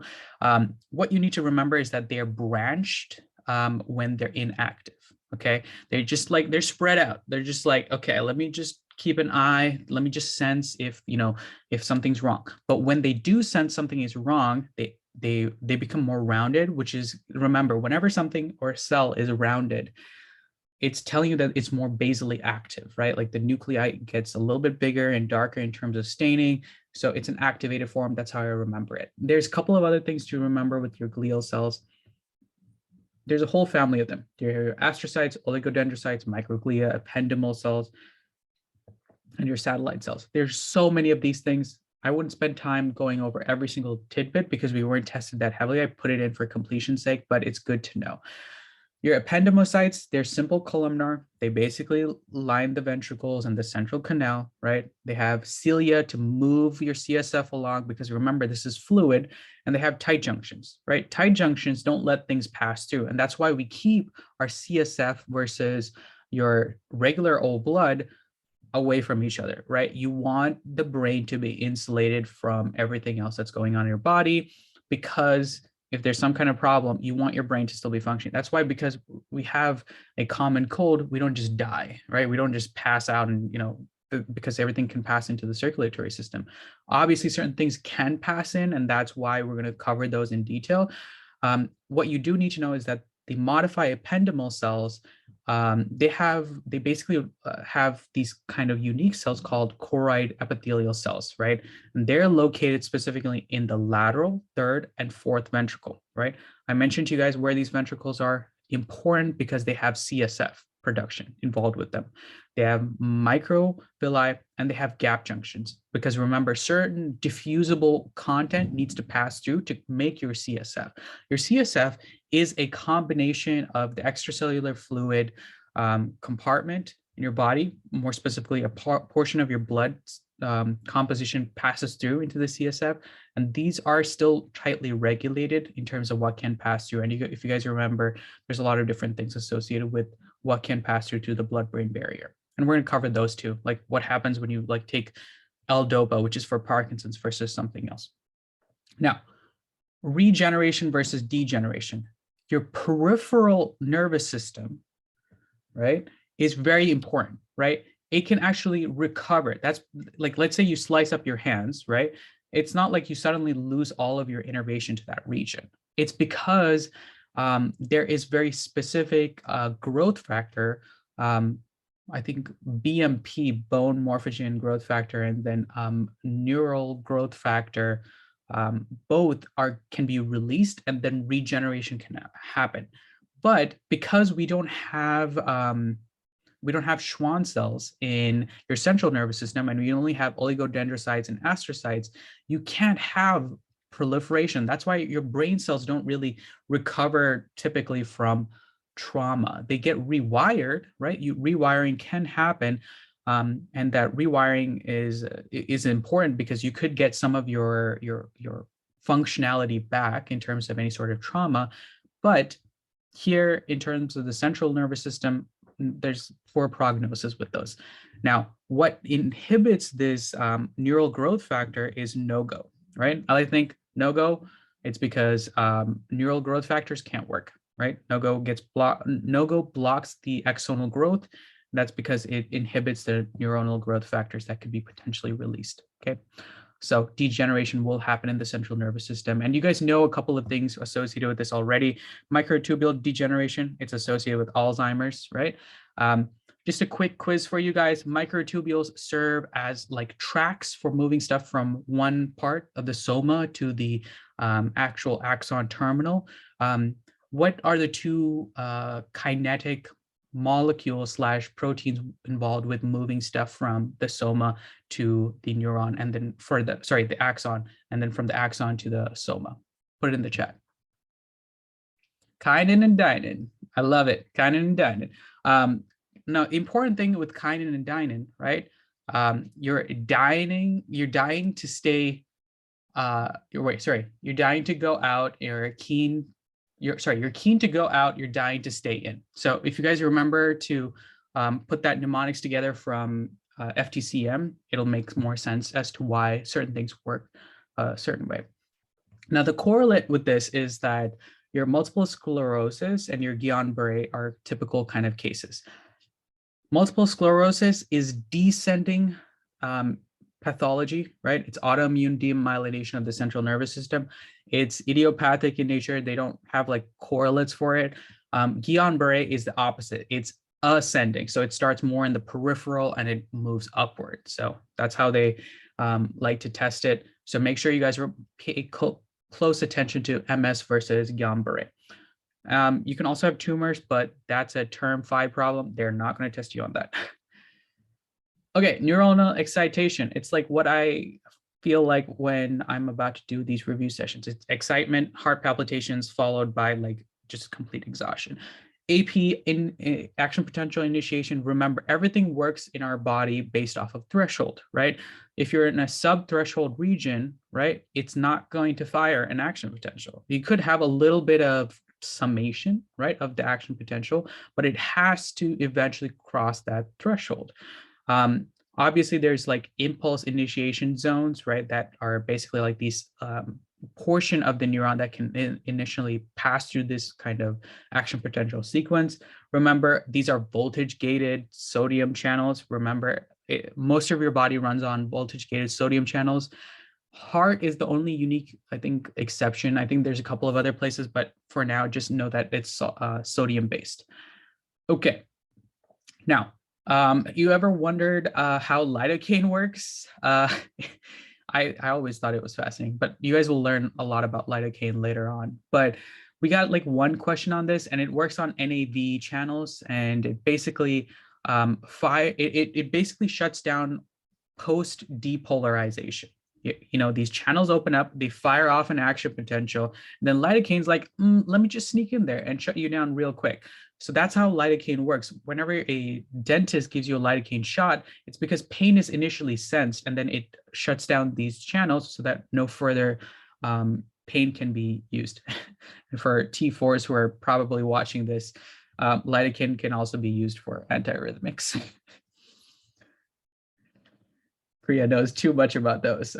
Clinical implications, it's use dependent, right? So it suppresses action potential, like I mentioned, selective small fiber kind of blockages, typically type 4 and type 3 fibers, but not so much of the motor. So that's why if you guys get a lidocaine shot, it doesn't shut down your jaw's function, right? You can still chew the next day, or like if they give you a whole bunch of lidocaine, you can still chew the next day, but not so with your sensation. So you just got to be careful in terms of chewing post, like, I don't know, maybe you got your wisdom teeth removed and you're still trying to chew some ice cream. You just got to be careful not to chew off your own tongue, because that'd be awkward. I mean, awkward and painful the next day, but like obviously for important reasons. Myelin sheets, right, whenever I tell you guys about myelin sheaths, what do you guys think of? You should automatically jump to thinking of the white portion of the brain as well as the spinal cord, right? Myelin sheaths are essentially fat, right? So if you guys, if it's lipid rich, then they're insulators, right? The thing with the myelin sheath is that you got to have them. It makes a little weird sense of like why we have insulators and how this action potential can jump and regenerate its potential. It's because when you have these myelin sheaths, and I think I have a slide on this, it creates this saltatory bridge, right? It's where these ions basically bump next to each other and they can regenerate their action potential as compared to having this long depolarizing sequence. It takes much longer to depolarize everything from one axonal point all the way to the axonal terminal, right? That takes a whole bunch of time. With this kind of saltatory bridge that you're creating with nodes of Ranvier, you can regenerate your action potential and you can do these jumping points between the sodium and the sodium influx, as well as them bumping next to each other. Basically, what happens is the sodium hangs out right in these myelinated regions, and they can just basically bump next to each other and then regenerate its action potential and continue the propagation, right? That regeneration is super important. It makes it much faster in terms of conduction as compared to depolarizing everything one by one. Okay, this one, I threw it in for completion's sake, but I want you guys to just know these C type because that's associated with pain. Your nociception type of fibers is a dull kind of achy pain, right? You guys see the conduction velocity. It's very, it's different. Right? Look at the speed of conduction, right? It goes like 0.5 to 2 meters per second, right? That's not too fast. It's a dull, very achy, warm kind of receptive pain.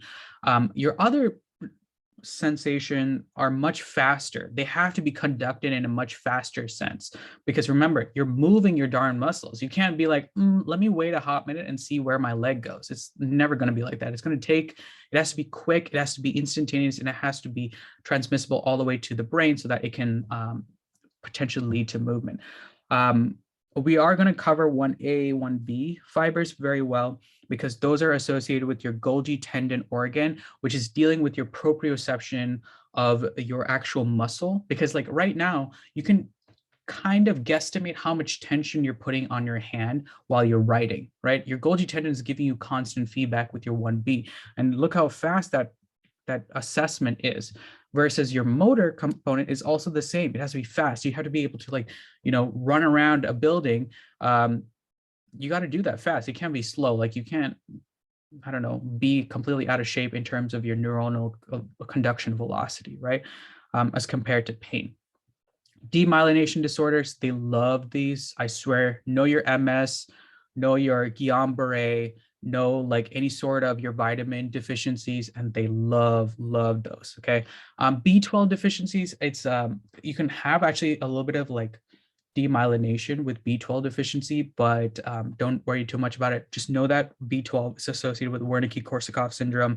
Every time a patient comes in, chronic alcoholic, very simple, DM as well as an NB question, Wernicke-Korsakoff. Guillain-Barré, they just love. If you guys watch Dr. House, MD, they like, it's like, it's Guillain-Barré. And I'm like, I have no idea what you're talking about. But it's a demyelination disorder. It preferentially targets Schwann cells. And remember, it's a ascending pathology. They are also going to give you in terms of upper motor and lower motor neuron lesions. Know those cold and how they would look if it was Guillain-Barré versus like MS.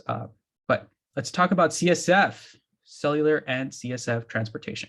CSF is important because it's a component of your extracellular fluid, right? It's not just, this isolated thing. It has to work in tandem. So if there's any sort of increase in your mean arterial pressure, it can have effects on your intracranial pressure and your cerebral spinal fluid composition. Okay, that's just the essential thing.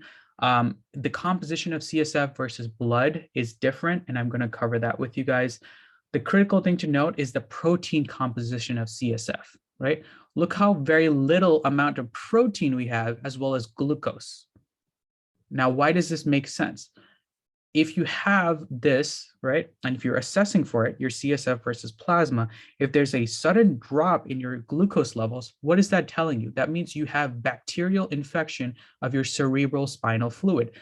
Let me tell you, that is bad. You never want bacteria in your CSF because that's essentially taking one, you're in a septic state. Septic meaning you have bacteria floating through your blood as well as your CSF. Like those are supposed to be aseptic sites. In terms of what you need to know about osmolarity, since the osmolarity is isotonic, they don't like to ask questions about it, but they do like asking questions about protein versus glucose. And I'm going to go over those pathological states with you guys. Know these are different a lot. Okay. BSCE questions, spinal taps. Okay. First pop is what? I'm just kidding. I don't want to introduce too much shock into you guys. What you do need to know is that adults L3, L4, right? Children L4, L5. You guys know this because remember their cauda equina, their conus medullaris is much lower in children. So you have to aim lower when you're doing your lumbar tap, okay? For those who are still interested in knowing what's the first pop, it's the ligamentum flavum, okay? There we go. Someone said it. I love it. Okay. Make sure you guys review your BSE stuff. Make it fun, okay? Pathological elevation, hydrocephalus, okay? Here's the thing. Can you do a lumbar tap if you have hydrocephalus? Please tell me no, because we're gonna get sued if we, okay, good. Glad, none of us are getting sued. You don't wanna do a lumbar tap because what can happen is a herniation, right? Your brain literally starts falling out into the foramen magnum, right? It's just this giant hole. I like to think of like the toilet bowl hole of your entire brain. That's where the spinal cord exits. And your brain can start literally falling into that and it can literally kill you. So that's why we don't do like spinal taps when we suspect a patient with hydrocephalus.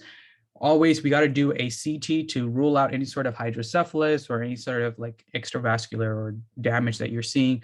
And once you do that, then you can perform the lumbar puncture just to make sure. Okay, this is critical, guys. We got a couple of questions on this.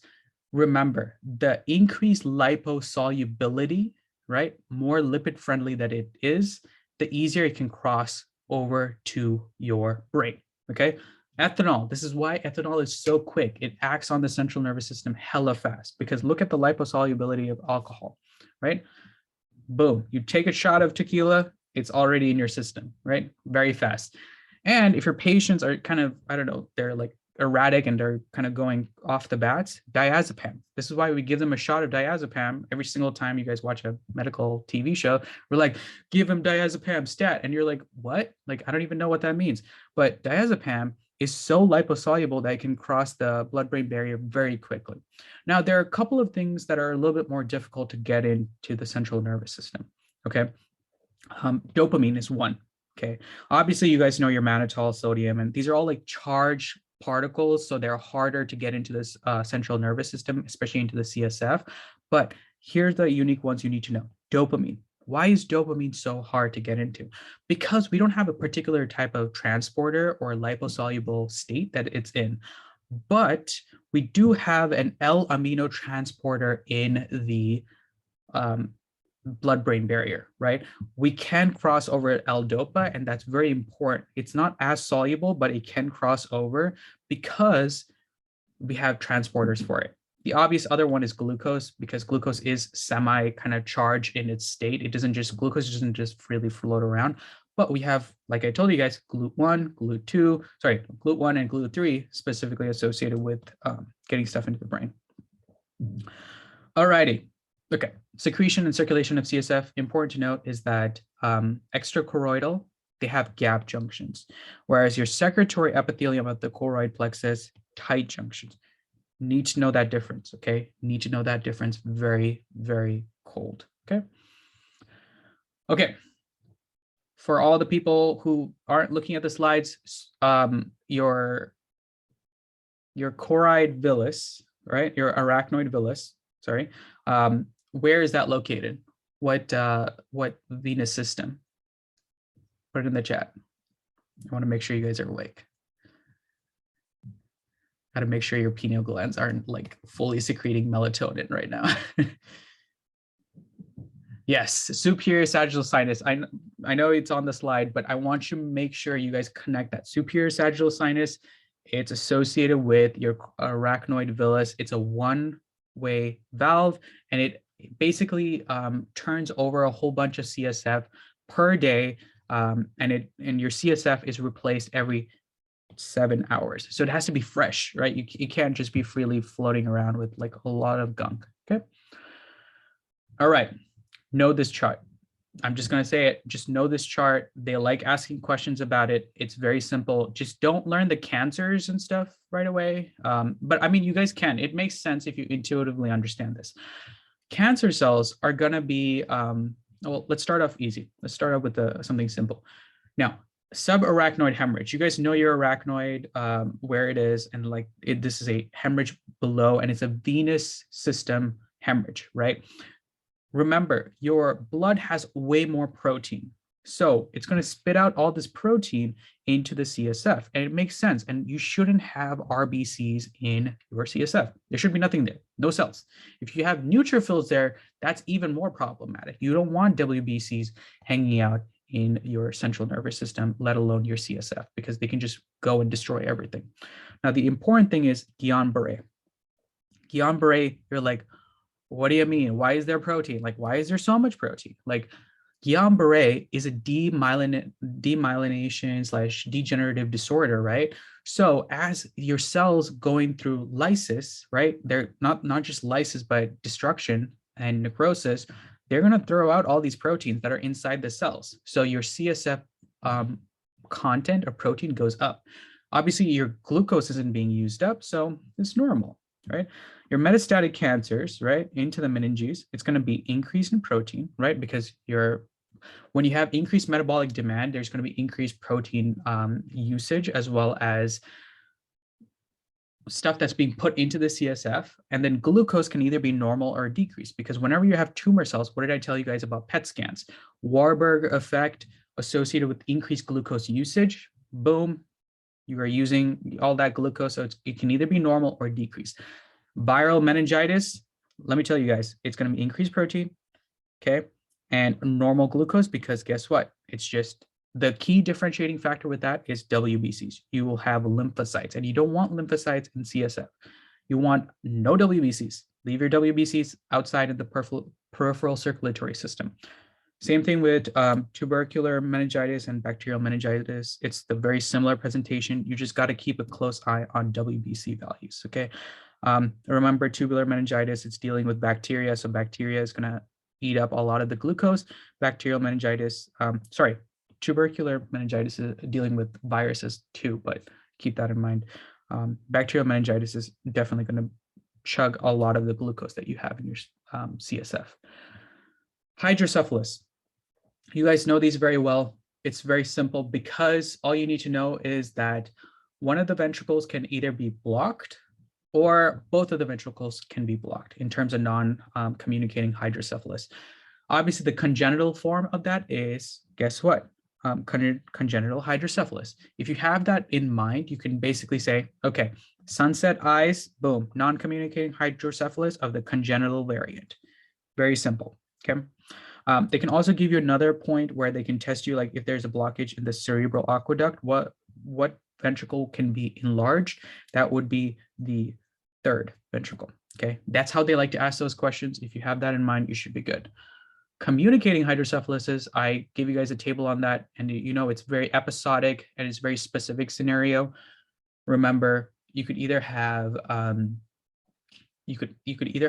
issue in terms of neurodegenerative conditions such as Alzheimer's, Parkinson's even, and that could lead to hydrocephalus ex vacuo. You can even follow post-surgery, right? They could have normal pressure hydrocephalus, but it's because they had some surgery, they removed a good chunk of their brain, that area needs to be occupied with CSF, boom, it's just done, okay? Increased CSF content. All right, brain edema. This one is I think a little self-explanatory. We didn't get too much testing on this, but I did want to put it in because it can come up. Vasogenic versus cytotoxic. Simple, vasogenic, dealing with Vaso, meaning blood, vasculature, capillaries, whatever. Cytotoxic, cyto meaning cell. If you know those like breakdown of the words, you should know like 90% of what's happening. So guess what's happening? White matter gets damaged with vasogenic, and cytotoxic can affect any cell, right? So it's gray or white matter, because remember, your oligodendrocytes can also be damaged with cytotoxic kind of components. Key example, you can have hypoxemia, water intoxication, and then ischemia can all be cytotoxic, because remember, your cells aren't getting blood. They're either overloaded with some kind of decreased oxygen state, as well as water intoxication. Like if you had too much water, like it can cause the cells to swell up. Remember, your brain can only regulate so much of its water content. And then brain tumors, abscesses, and trauma is associated with vasogenic, right? That's because remember, Warburg effect, I mentioned, increased kind of usage, and the brain tumors, any sort of tumors in general, they can lay down extravascular structures so that they can make new vasculature grow around them so that they can get more blood supply, more oxygen, and more glucose usage. So same principle applies with abscesses, trauma, and hemorrhages. So you can kind of apply that. Okay, neurodevelopment. This is going to be very quick. I'm going to go over based off of the clinical correlates, because I already went over like the telencephalon, diencephalon, pons, medulla, etc. But failure of the right and left hemisphere to separate. This is very important. If a kid comes in, or not, I mean, he's not going to be coming in, he's probably newly delivered, but if they mention cycloplegia, which is basically like, I don't know, one eye, because think of cyclopses, like cyclopia. If you guys watched, like read Percy Jackson back in the day, like how I did, you can quickly think of cyclopses. They can have cleft lip, and then they're going to ask you, what is the third defining feature? Failure of the right and the left hemisphere to separate. That is critical. I think that's just one of the exam questions right off the bat I just gave you guys. So next to know these very well. I don't know why. I just remember PAX is with aniridia and fovea hypoplasia. Hypoplasia, that means your like eyes aren't going to properly develop. That one is very critical. I would also know EMX, which is associated with ischencephaly. I can't pronounce these words. But these are all part of the Hox genes, right? They basically are the architecture by which your brain and your body develops. These Hox genes are highly influenced by vitamin A, and I'm going to tell you guys why vitamin A is important. But critical thing to note is that PAX6 is a master controller, so it does the induction development of all the eye structures and other brain structures. So PAX, I would know cold. I'll just go over a couple of others. Okay. The other thing I want you guys to know is EMX deficiency, schizencephaly. Okay. Just know that these are all Hox genes, homeotic genes, right? Homeotic, I think there's like one more term with that, but like what you need to know are the OTX, PAX, EMX, OTX, and Hox, okay? Now, the way it works is a little challenging to understand because we're not embryologists by any standards, but what I will say is everything in the body is set in motion by gradients. So when you're having a particular gradient of one of these Hox genes and it gets disrupted, you can have either overdevelopment or underdevelopment of something. And if you have that kind of fundamental principle down, you should be okay. They didn't really ask about any of these. So as long as you know these major four ones, you should be good. Like I mentioned, PAX6 versus EMX, what it can lead to, you should be solid. Now, kid is born, they have a giant portion of their brain missing. What type of hydrocephalus would we have here, guys? Put in the chat. Normal, communicating. Ex vacuo. I like to think there's a giant vacuum. Ex vacuo. So this is a issue that is schizencephaly, right? It's pretty darn rare because most of the times if you have something this bad go wrong, it can lead to like typically spontaneous abortions because your body's very good at monitoring like how much of certain enzymes or genes are put into place. What happens is prosencephalon and mesencephalon, and that's governed by EMX and OTX. I think if you guys know that, you should be good in terms of schizencephaly. Okay, guess what? You know, back in the day, everyone got Accutane, and Accutane was just this like really active vitamin A that they just gave to a lot of people. But you know, they made people take pregnancy tests all the time. That's because of the fact that retinoic acid, if you even attempt to get pregnant, right, like, or unconsciously somehow something happened, you could have a mess up of this gradients, right? Basically, there's a gradients that's established on the anterior side of the developing embryo. And if that gradient is messed up with high levels of vitamin A, right, your Hox genes can't properly create these segments of your body, right? So they will overdevelop and they essentially cause death and spontaneous abortions. Now, Hox genes, right, they are based off of that gradient. So you can't give high levels of it, and it's actually teratogenic, even if you just take vitamin A pills, or I don't know, like put retinol or anything like that. You don't want to do that when the mom is pregnant. It's retinoic acid is produced by Henson's node. I would know that because it was kind of a buzzword that we used to get the answer for this question. Okay, now remember when we kind of mentioned alar versus basilar plate, they asked a question in terms of some kind of issue with the spinal cord, and they asked us, hey, like what part of the dorsal horn could be messed up, and in terms of your gradients. And what we had to pick was your BMP 4 and 7 versus Sonic the Hedgehog. Your alar plate is BMP. Okay, we literally got a question like that, and it was like very simple. And then like the basilar plate was Sonic the Hedgehog. If you had those two down, you like got that point very easily. Okay, the eye. Apparently, you just got to give kids sunlight. I don't know. I think kids are like houseplants. You got to give them plenty of water, sunshine, and they should be okay. But your critical period of your visual development system is essentially you got to make sure that the kid gets enough sunlight so that you could have this neuronal pruning. Essentially, it just literally starts killing off neurons that are like overplaced, because remember, our body is going to start getting rid of things that it doesn't need. Same thing with muscles, right? Like if you don't use your muscles for a long period of time, it atrophies, right? So when you don't get enough sunlight, especially when you're developing, which is kind of hard to do unless your baby's like living in like a dark cellar. Hopefully no baby's growing up in a dark cellar. You can have this pruning kind of shut down. So that's why plenty of sunlight, it can deal with a lot of pruning. And then finally, in that critical period, their visual system gets set up. Okay, synaptic transmission. I shamelessly stole this slide from Lindsay, but this was fantastic. Summary of it. Your types of synapses, there's electrical, there's chemical, and your tripartite. So you just got to go through these definitionally. We didn't get too many questions on this other than the fact that we were just asked questions based off of disorders. Just know that the chemical runs on either the ionotropic or metabotropic, right? Ionotropic is like your nicotine, ion influxes, and they're fast. Metabotropics are very slow. They're muscarinic metabolic changes, and they're often slower. Electrical is very fast, right? It's like think of getting shocked by electricity. Like it's quick. It's quick communication, intracellular communication even. So it's quick. Okay, synthesis of neurotransmitters. Something to know, low molecular weight synthesis is cortisol, is synthesizing the cytosol, right? It's low molecular weight, it's very easy.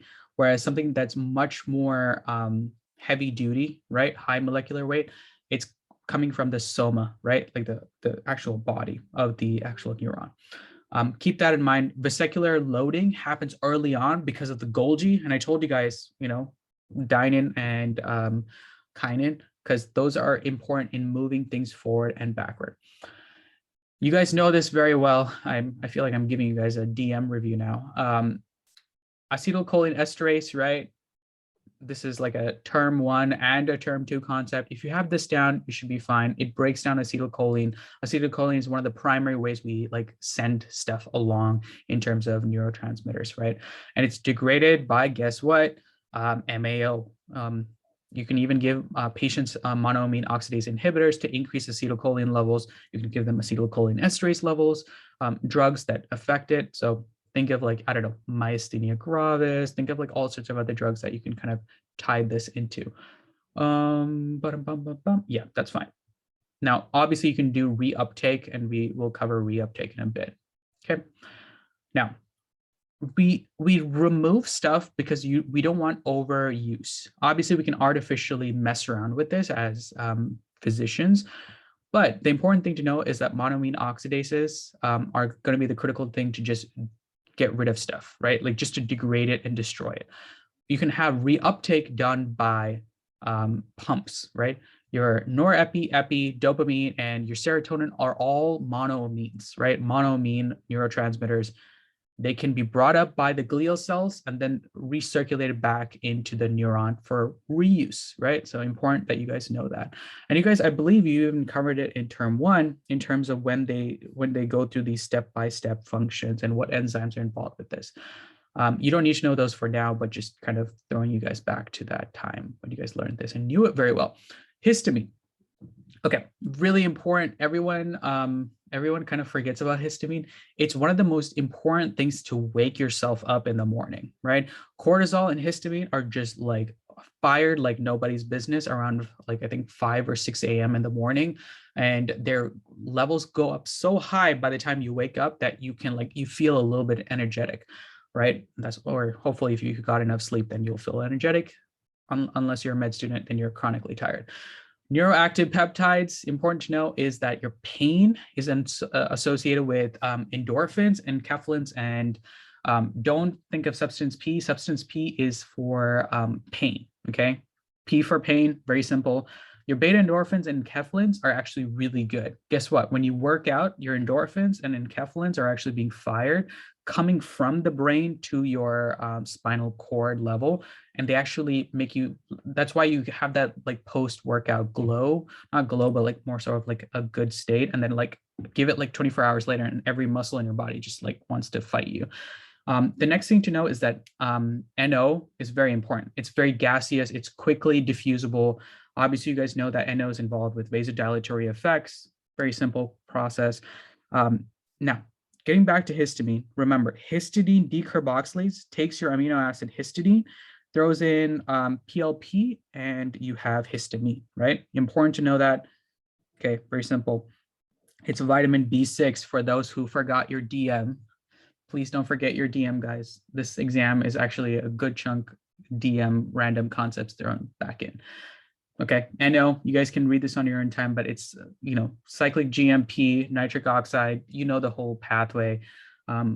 Obviously, the NMDA receptors are going to be activated by glutamate and calcium induction. And then the important thing that they like to ask is arginine and citrulline are involved with this. Specifically arginine, if you remember arginine associated with NO, you should be fine. That's the primary amino acid. There you go. Like I just said before I started blabbing from the top of my head, arginine, citrulline, right? Nitric oxide, pull that pathway through. Tell me guys, GS, GI, or GQ? What is this pathway? Nitric oxide. GQ, I love it. That's definitely a term 1 concept, but it's back in full swing, but it's GQ. Nicely done. Cool. Phospholipase, protein kinase does that whole shebang. I'm not going to belabor this too much. Okay. I do apologize for this. I threw this in because I felt like I needed everything on one slide, and I know it might be overwhelming for a lot of you guys, but this has all of the toxins, where it comes from, and what it does. Okay. I do want to kindly apologize for my messy handwriting here. Okay. Let's just quickly go through this. Tetrodotoxin and sexitotoxin, that's coming from, tetro is coming from pufferfish. Seafood and shellfishes that have a saxitotoxin, and that's paralysis. They can both cause paralysis by messing up your sodium channels. Okay. Now your calcium channel blockers, those are coming in from your cone snails, and they basically shut down the calcium channel. And remember, how does this work? Calcium channels are really important for taking the vesicles that you've created, that you've stored in your synaptic terminal, and the calcium basically dissociates the vesicles and allows them to get to the terminal end and then eventually release them. Obviously, you guys know your Botox, or hopefully you don't, because you guys are all young, wild, and free. But it basically shuts down by weakening the transporters and not being able to basically exocytose from the actual synaptic cleft, right? Or sorry, synaptic terminal into the synaptic cleft. And you guys know that we could potentially give patients like other stuff to hopefully increase their acetylcholine levels here for something like you guys can think of your neostigmine, pyridostigmine. Remember your clinical usage for myasthenia gravis. You guys know all that wonderful information from time and time again. Okay. Tuberocurare and alpha bungarotoxin. Tuberocurare, if you guys like to watch like Amazon, or sorry, not Amazon, if you guys like to watch your documentaries, this is actually, it's a naturally going alkaloid that's synthesized in plants. Native folks would actually squish it down into like fine paste and almost oil, and then they would shoot animals and stuff with it so that they could just paralyze these poor animals, and then they made them dinner. Okay, that's a fun fact. They can also take out someone's respiratory system if you shoot them with tuberocurare. Just another fun fact. And alpha bungarotoxin, I don't know why. I always associate alpha bungarotoxin with snake venom, but it just does the same thing. It messes around with the receptors that are in the synaptic clefts and essentially causes a whole overusage and blockage of nicotinic receptors. Okay, the last one, Lambert-Eaton. Okay, whenever you guys think of Lambert-Eaton, repeat this with me: paraneoplastic syndrome. Okay, paraneoplastic syndrome. It's likely coming up because of a cancer or some kind of sarcoma. It basically, your body is programmed to freak out when too much calcium is metabolized or basically sucked up. Fun fact: your cancers have a lot of pro-calcium channels put on them. So your body's like, let me make a whole bunch of antibodies against calcium channels. But the thing is, your body has other places where it naturally makes these calcium channels. Important, your synaptic terminal, right? Your axonal terminal, leading to basically a autoimmune condition called Lambert-Eaton syndrome. It shuts down these calcium channels, and what you would do to treat it is give 4-aminopyridine. Just keep that in mind, and it should kind of make sense. Okay, neurotransmitter pathways. This is kind of simple. I mean, you guys can kind of honestly go over it on your own time, but I want to make sure I give it a quick pass through. Glutamate, aspartate, and glycine. Okay, glutamate, aspartate are excitatory. Glycine is inhibitory. GABA is also inhibitory. And then there are a couple of drugs that actually mimic GABA so that you can kind of use to shut down patients. Like, I don't know if they're in a psychosis state. Dopamine, norepinephrine, and epinephrine, you guys know very well. Associate that with any sort of tumor, your tumor of your neural crest cells in your wonderful adrenal glands. Serotonin, 5-HT, remember that they can ask serotonin in terms of 5-HT or serotonin by itself. And serotonin actually makes melatonin in your pineal gland. Pineal gland, just a quick review: third ventricle, corpora arenacia. Buzzwords for that: histamine is created from histidine by histidine decarboxylase. What is the vitamin associated with that? Throw it in the chat. What is the fat? There you go. B6, PLP or B6. Nicely done, guys. You guys could teach this to me. You guys are killing it. Okay. Yo, remember the time when there were like liver pathologies and you were like, oh, please throw me off a bridge. This is the reason why liver pathologies are so bad. You have increased levels of ammonia, right? And that ammonia can be then converted into a neurotransmitter that we kind of like. Let's kind of go through this. So from glutamine, it's basically deaminated by glutaminase. And this is specifically seen in the mitochondrial of the glial cells, okay? Keep that noted, glial cells, okay? Release of ammonia, right? And what you need to know is that alpha ketoglutarate, ammonia plus NADPH, we're doing the glutamate dehydrogenase reaction. You do nitrogen fixation, and you reduce it with NADPH, right? This is all DM concepts. I know it makes you guys want to cry, but you have to learn it again, okay? Here it is, the full pathway. Remember, glutamate, what did I tell you guys? Glutamate is excitatory, right? It's an excitatory neurotransmitter. So obviously, if there's some kind of shutdown, right, of alpha-ketoglutarate or glutamine, it has to go somewhere. So it has to go to glutamate, right? And where does that glutamate do? It does either overconduction of your brain, and that can lead to a lot of different pathological states, right? Especially that we associate with hepatic encephalopathy, which is taking the hepato, which is the liver, and encephalopathy, which is dealing with the pathology of the brain. And this is why it happens, right? Hepatoencephalopathy. They love doing this. They love doing multi-systems back when you guys get to term 4 and 5. Okay. Glutamate, I told you, excitatory. Glutamine synthesis is done by glutamine synthase. And that's specifically, I want you guys to know when you guys are going through this module, because it can cause a lot of like both short-term activation as well as like long-term activation. And make sure you guys know AMPA and NMDA receptors, because those are short-term and your M-glucuryl are long-term. So it's your G protein. So think about it, long-term metabolic changes. Keep that in mind. And it's excitotoxicity and neural death because of strokes. Bad stuff, guys. That's why hepatoencephalopathy is bad. Now we get to the fun stuff. PCP, not your primary care physician, but your psychedelic drugs, antagonist of your NMDA receptors, okay? What they do is they have an agonistic property, right? They activate these receptors and produce a cellular response. They also have an antagonistic receptors back in the day, and they basically against or blockage in action. So drugs can prevent this receptor kind of blockage.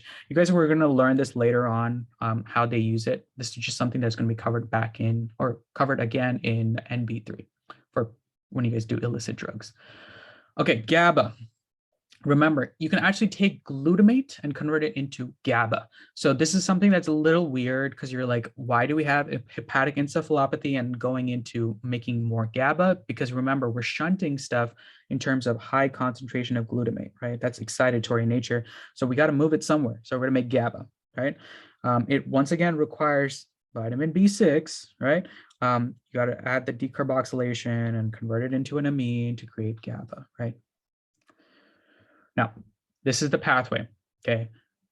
GABA, right? It gets recycled in the central nervous system. We kind of conserve a lot of this jazz, so I'm not going to spend too much time on it. What you do need to know is that it's a transamination process that only happens in the glial cells.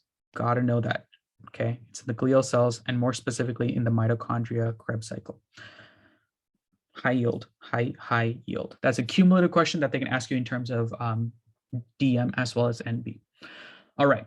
GABA A, GABA B, right? Ligand gated versus G protein. Remember, this is long acting. This is short acting, right? It's a smaller kind of arrow. Here's the thing. Epilepsy is associated with low levels of GABA, right? It makes sense because GABA is inhibitory in nature. And if you have high levels of glutamate and other excitatory neurons or neurotransmitters, then it's just going to fire off haphazardly. What we use to treat it is valproic acid can be used to like treat if like patient have like high levels of like GABA. Think about it that way. Benzos, benzodiazepine, Valium, like there's a bunch of other drugs, but barbiturates basically bind to these receptor and they mimic kind of like GABA-like states and reduce anxiety. Okay, that's why everyone likes benzos. Hepatic encephalopathy, I feel like I talked about this way too much, but like you guys can see, like I threw in a bunch of notes. This is really hard to explain, and I think even like full-blown physicians have a tough time with it. You have glutamate, it can be shunted into GABA because remember your hepatocytes are damaged, your TCA gets shut down even further. You can go this way, and so many different pathways gets upregulated because of the imbalance of high levels of ammonia. Okay. My favorite, acetylcholine, excitatory in nature, and it's typically used for synaptic transmission. Remember, when you're talking about acetylcholine synthesis, you need to think about your SAM as well as your vitamin B12 and TH4, which is folate, B9, okay?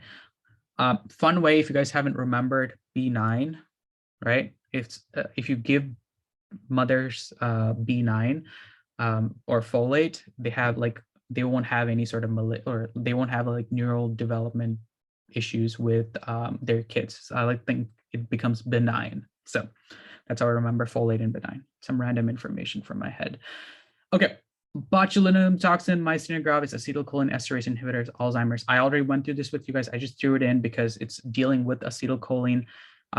Keep in mind, you use acetylcholine esterase to treat myasthenia gravis. So you guys know this already.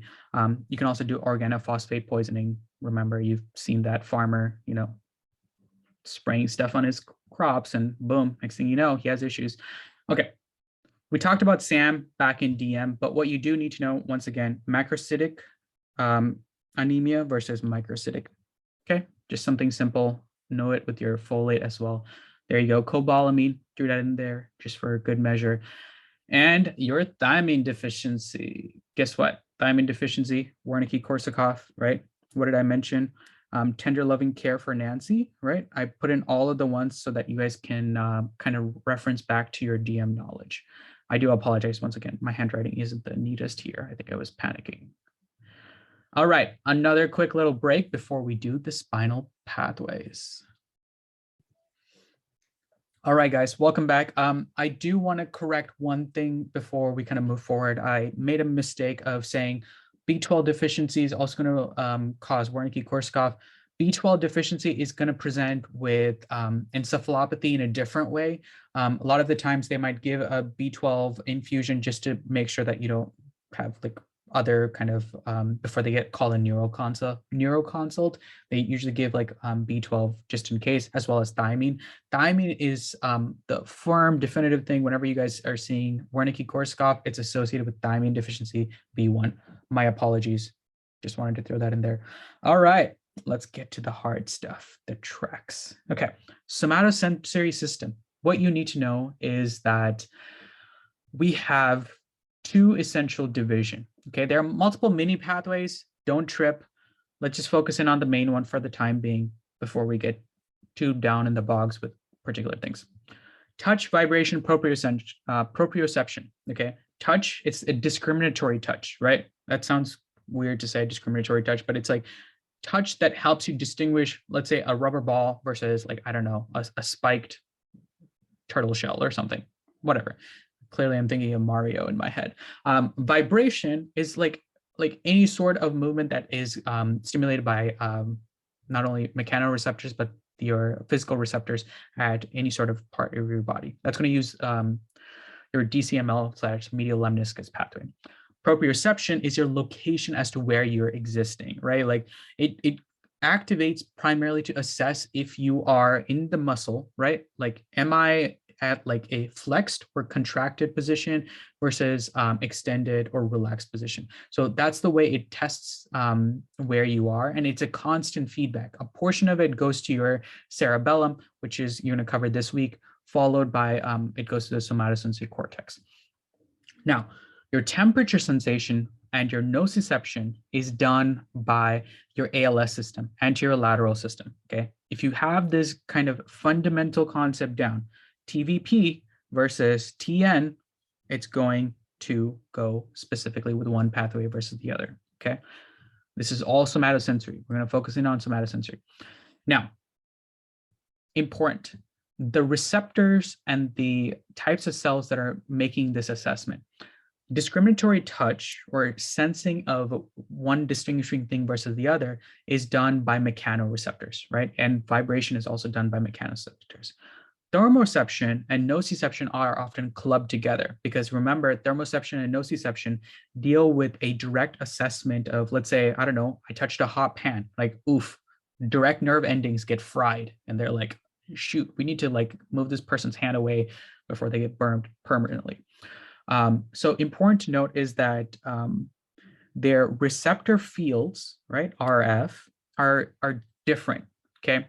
Smaller receptor fields helps you distinguish very finely what you're working with, right? You touch, I don't know, a cup versus your iPad, and you're like, yeah, I know this is a cup. I know this is an iPad. the texture of my iPad feels completely different versus something else. Now, if someone pokes you in the back, you don't know how many fingers that they poked you with, right? Like, unless like, I don't know, maybe they got nails or something and it hurts really much, okay?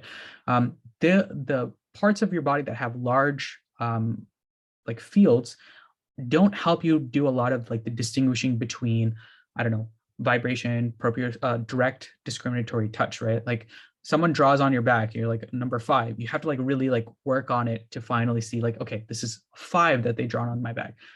I don't know. That's how I kind of assessed my Merkel's and Meissner's corpuscles versus the Pacinium versus Ruffini.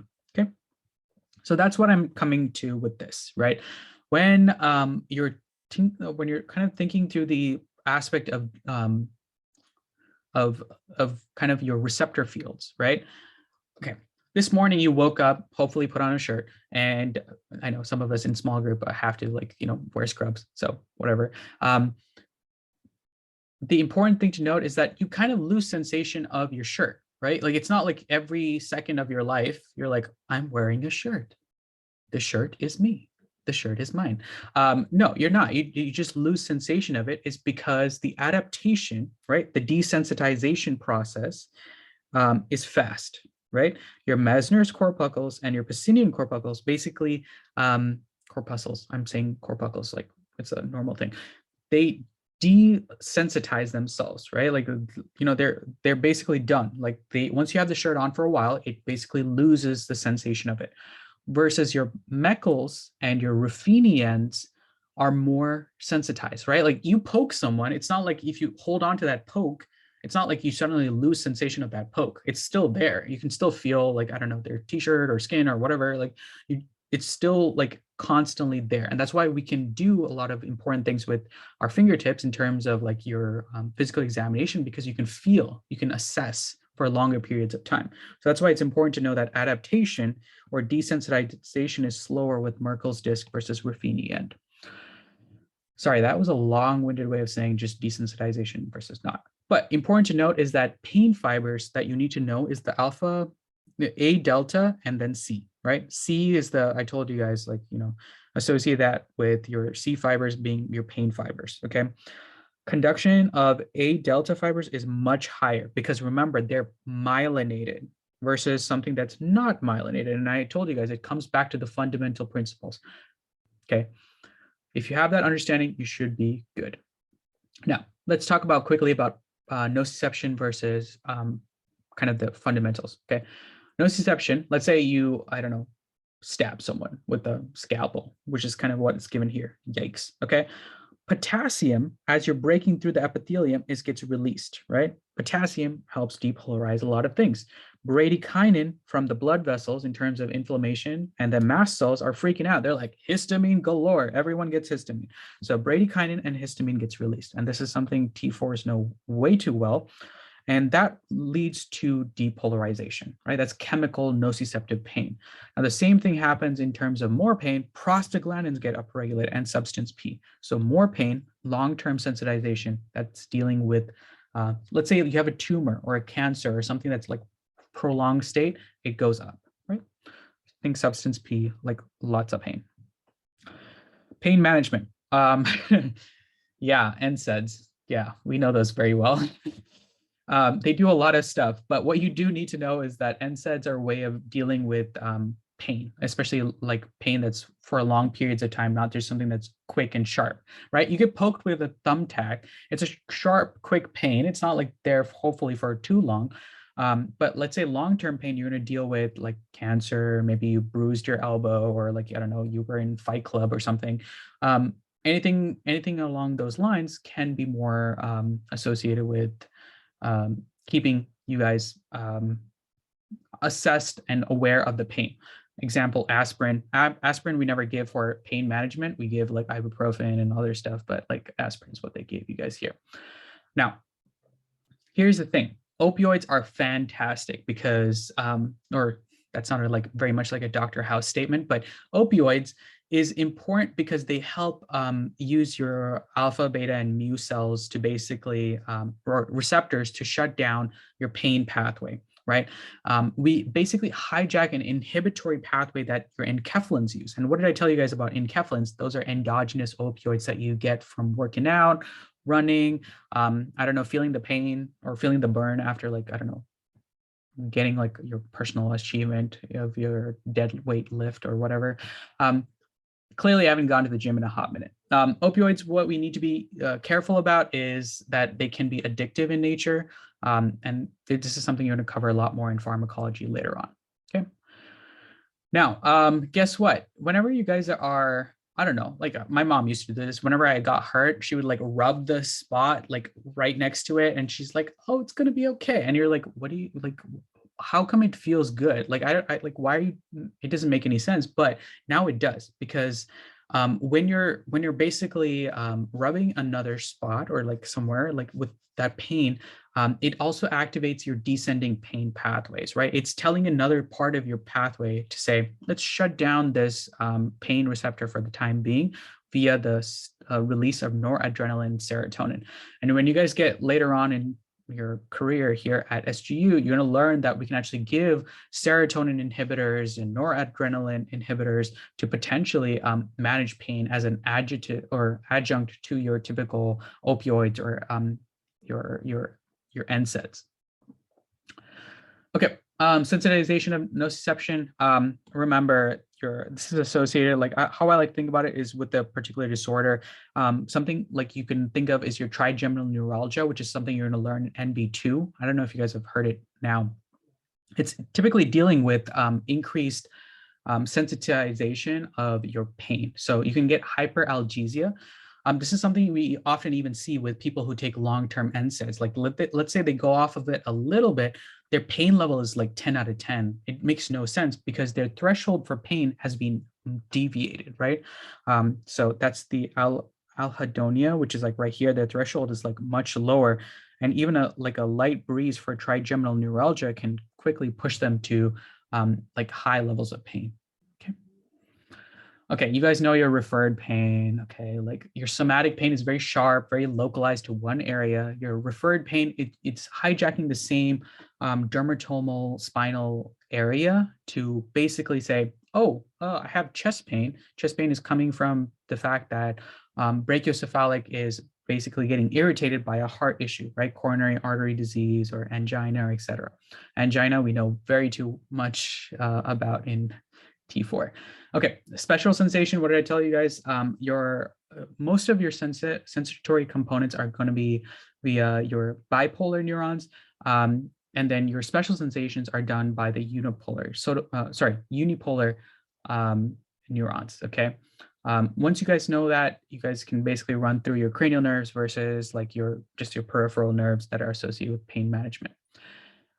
Remember, adaptation, slow adaptation versus rapid adaptation, it just tells you like how long it can encode that pain or sensation that it's working with. Okay, adaptation and physics, like this is something that I keep on mentioning, right?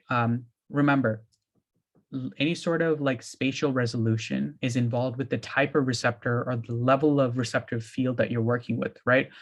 Typically on your back, right, you have low kind of resolution, as in you can't identify exactly what you're working with, right? But it has a large receptor field.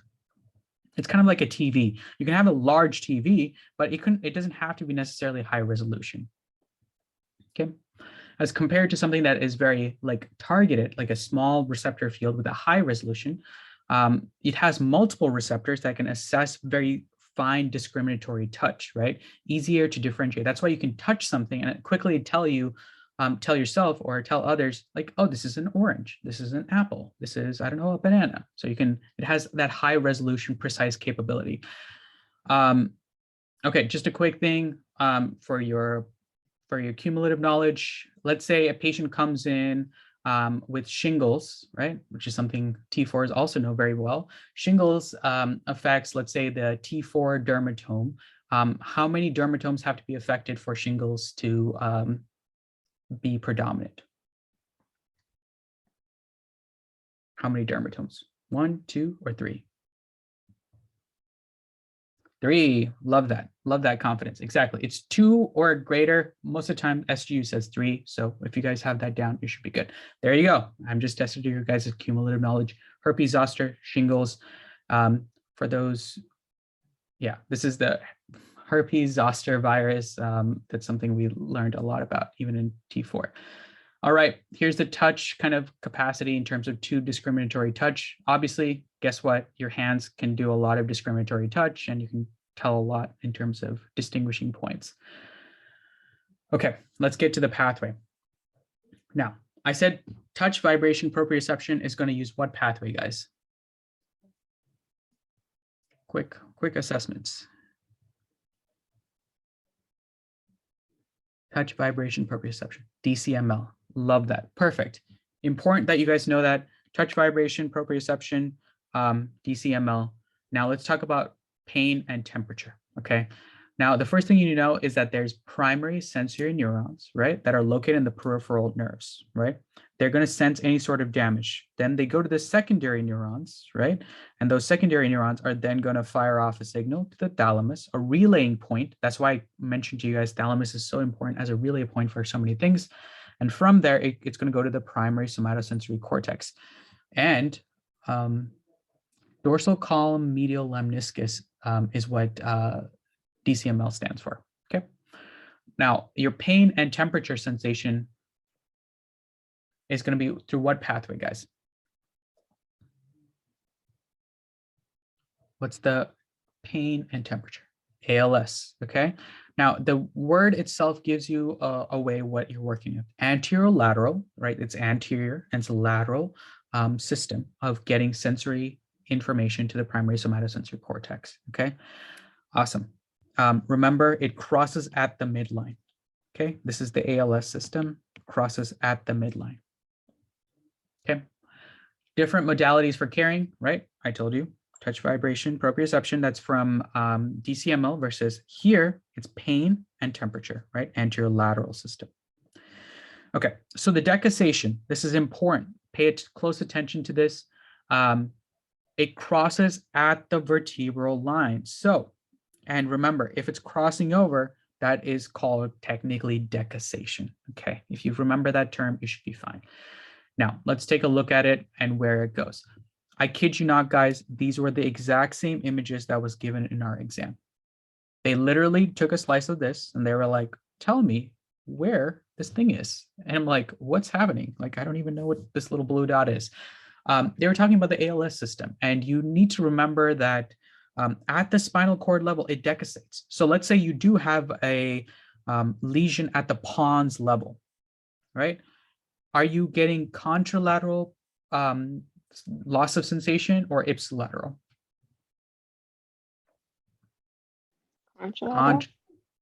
Contralateral. Love that. Contralateral. Say it with confidence, guys. You guys know this material. You guys have looked at it much more than even I have.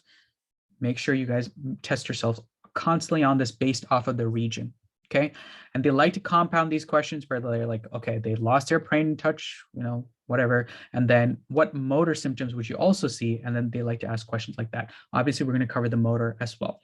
So the favorite one that they like to ask is the internal capsule is, I don't know, they have a lesion at the internal capsule. So is it going to be contralateral or ipsilateral? And then you're going to be like, oh yes, it's contralateral because remember the crossing over has already happened. So all the pain and touch and vibration is lost. Sorry, touch, vibration, and proprioception is lost for the ALS pathway.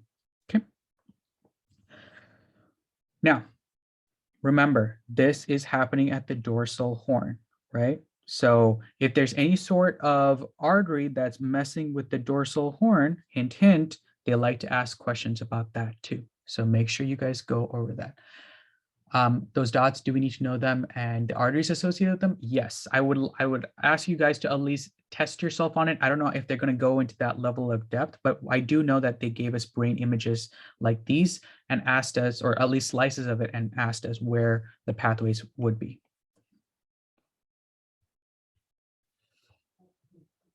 Okay, what did I tell you guys?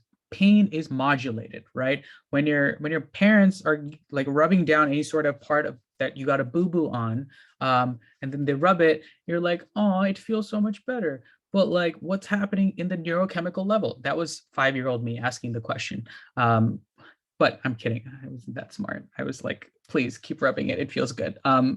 So the important thing to note is that the touch vibration proprioception can be shut down by other pathways, right? Like if another pathway in terms of sensation is brought in, you can have inhibitory kind of interneurons that can release enkephalins, your norepinephrine and serotonin to shut this pathway down so that you don't have contralateral, sorry, not contralateral, you don't have like the crossing over since they're inhibited and ascending, right? That's important to know. Keep that in mind because they can ask you questions about descending pain pathways, descending pain controllers versus proximal pain controllers associated with touch. Okay. They compete. They essentially start competing in terms of sensation. So important that you guys know that. So descending versus ascending pathways. This is talking about trigeminal neuralgia. This is a little different. So this is the cortical bulbar. Remember what I told you guys. If it's cortical bulbar, we're talking about the face. And trigeminal has 3 divisions. Trigeminal neuralgia is something that they like to test. Like I told you guys, everything goes to the thalamus. Remember, crossing over, right? It crosses over at the trigeminal nuclei. And once that crossing over happens, then it can go over to the thalamus, and then it mixes in with the primary somatosensory cortex neurons, and then releases the input there. Okay, know these, test yourself on it constantly, Anki for days. Now, I like to think Lazarus tracts are your saving grace. It saves you from complete loss of sensation because remember, your body is programmed to survive and your Lazarus tracts are your backup system, right? And it specifically deals with any sort of pain and temperature. So what pathway are we talking about? Pain and temperature, guys. ALS. I love that confidence, okay? ALS, keep reinforcing the tracks and the pathways together and you will be so solid by the time you show up for the exam day, okay? Lazarus tracts, a portion of it goes to at the spinal column level that it's working with. Let's say you, I don't know, you poked your toe, okay? It goes to the spinal column level that it's associated with, okay? A portion of it is going to cross over via the ALS system. The Lazarus tracts is going to go up to 2 more systems above, right? Total of 3 spinal column levels, and it's going to give pathways to support the ascension, okay? So that's why, let's say you have damage at this level, you can still have sensation that's coming from the toe, go up, and then ascend, right? It's kind of a cool system. It's a backup highway. Now the Lazarus tracts is only at a particular level, right? It can only do up to a certain point, okay?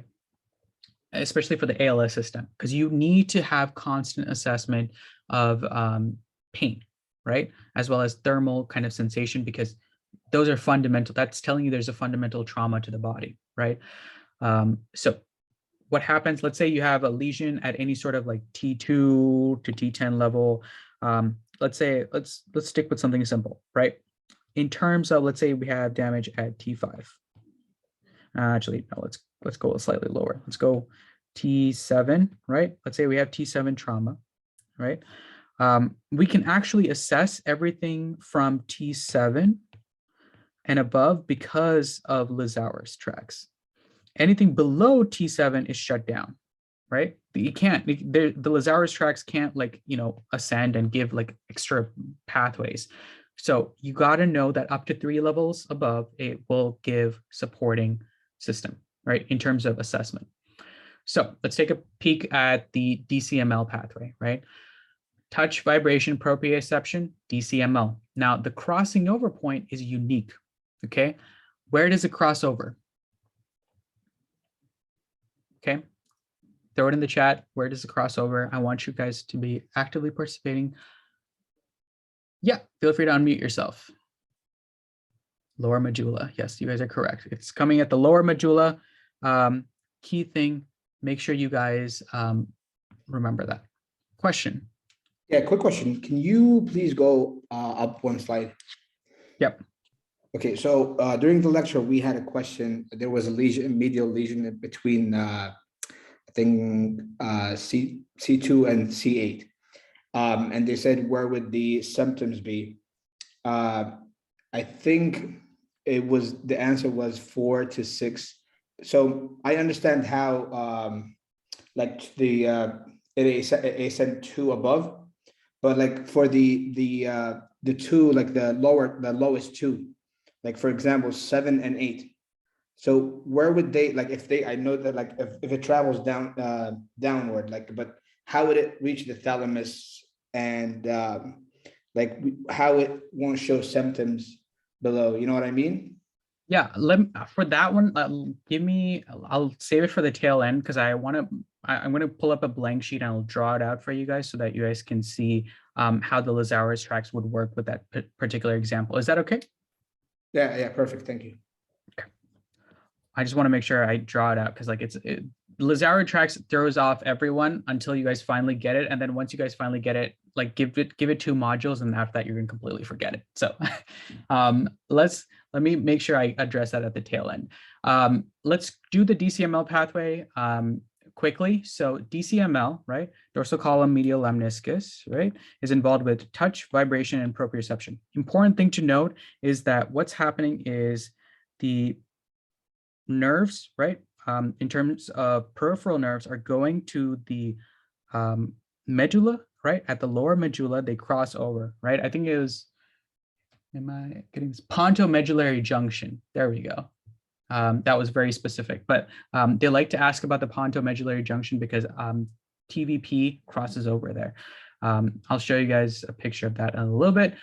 Remember, these are like columns. So the columns are actually divided based off of like more centrally versus more peripherally. I'll show you guys that in a minute, like right here. Okay. So everything medially, right, like your legs, right, everything's more medial, and everything more lateral is all your arms and other stuff, right, your fingers, etc. in terms of sensation. How they like to ask this is any sort of issues in terms of blood supply being affected, if there's any sort of trauma, and then what could be affected is the cuneatus and the gracilis, right? The gracilis, right, I like to think you gracefully walk versus you have cute hands or something. So I have weird ways of remembering these things, but that's how I kept it straight. Remember, there is no decussation at the spinal level. Every single decussation for the DCML pathway happens at the pontomedullary junction, or their lower medulla, like you guys are saying. Okay. Once again, it goes very specifically in terms of how it gets assessed, right? Arm, thorax, and lower legs, right? That's the pathway, right? Like that's the way it typically runs. So everything more lateral is close to the arm level. Everything more thorax like is middle, and then the very medial central point is the legs. Okay, gracilis, and then cuneatus. Here it is. Here is the beautiful, beautiful decussation that made me cry so many times. Okay, remember the gracilis nucleus and the cuneus nucleus, right? They are at the lower medullary, pontomedullary junction. Okay. They come up, right, via the dorsal column, right? They basically synapse with the dorsal column nuclei, right? And more specifically, either the gracilis nuclei associated with the legs and the cuneatus nuclei associated with the arms. Then once they cross over, they go to the medial lemniscus, right? That's where the term comes in, dorsal column medial lemniscus. It tells you where everything goes. If you guys know the name, you guys are going to be solid, okay? And I don't know why they just love the stupid arcuate fibers. Okay, those are right here. And it's just some kind of a hint that like it tells you that you're working with the DCML and you're at the pontomedullary junction. Okay. All right. Guess what? If it's the internal capsule messed up, then what are you going to have? If it's here, is it contralateral or ipsilateral? I'm testing you guys constantly with this because they ask us questions about this all the time. Contralateral or ipsilateral? Contra, love it. Touch, vibration, proprioception are shut down contralaterally, okay? If it's at the spinal level, right? Are you having ipsilateral or contralateral for DCML? Ipsi, ipsi, ipsi, ipsi, ipsi. I love it. Firing off all those answers. Love it, guys. Good job. Okay. Getting back to the Broadman areas, somatosensory cortex, 1, 2, and 3. Know those cold. Have to know those. Please know those. Okay. Broadman areas, they love to test on. Just as a quick test, Wernicke's area is what Broadman area? 22. Okay. Herschel's, gyrus of Herschel's. There you go. Go. Someone said 17. 17's back here, guys. 17's back here. Okay, it's 41. Okay, nicely done. Nicely done. Okay, a review of the cortical blood supply. Once again, okay, middle cerebral, right? You can have both motor affected as well as somatosensory affected with this. Okay, keep that in mind. Review it, and you guys should be solid. Once again, your homunculus. Got to know that motor homunculus in terms of what happens prior to amputation, in terms of your phantom limb syndrome. Okay, your body still thinks that something is there, right? So it sends these pathways back to the brain, and your body artificially thinks that your arm is there or your leg is there based after an amputation. So keep that in mind. It's just spinal as well as sensory input that's rewired. So it's fantastic. It's a fun phenomenon that people are still studying till this day, and having prosthetics put into place that are governed by bioengineering. So that's something you guys will cover when you guys are doing research later on. Okay. Once again, trigeminal touch. This is something that's going to come up after you guys are done with NB1, but I just want to put it in here. Once again, trigeminal, right? Remember, it's going to go to the trigeminal thalamic tract, because remember, previously we were talking about the ALS system, right? And the pain and the thermoception, that's going to go to the trigeminal nuclei here. Here we have the trigeminal ventral tract right here, and this is going to the nuclei of cranial nerve 5, which is trigeminal here, okay? This is very difficult concepts. Make sure you guys review them. I whiteboarded the heck out of this. I even threw it into my iPad. Like, I have so many drawings of these pathways, and they love asking these based off of what happens, okay? So from the face, what's happening, versus from the body, where it's going, versus from the face here in terms of spinal and trigeminal touch pathways versus the pain pathways. I want you guys to distinguish this, okay? Make sure you guys know what nuclei you're working with, because we were asked questions about this, okay? Okay, we get to Brown-Séquard. This is a challenging concept. Let's start with the fundamentals. Brown-Séquard is like 1/2 of the spinal column is completely shut down, okay? Whether it's a vasculature problem, whether it's a lesion, trauma, so on and so forth. So what pathways can be messed up, okay? Your touch, vibration, proprioception, right? Your DCML pathway shut down. Is it contralateral or ipsilateral? Throw it in the chat.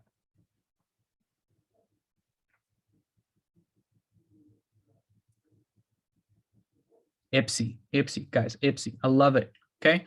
Now, what about your pain reception from your T7 coming from the opposite side? Like, let's say, what if I poked you on, let's say maybe your T7 dermatome, right? Okay. Will I feel it contralaterally or ipsilaterally? Will I feel anything?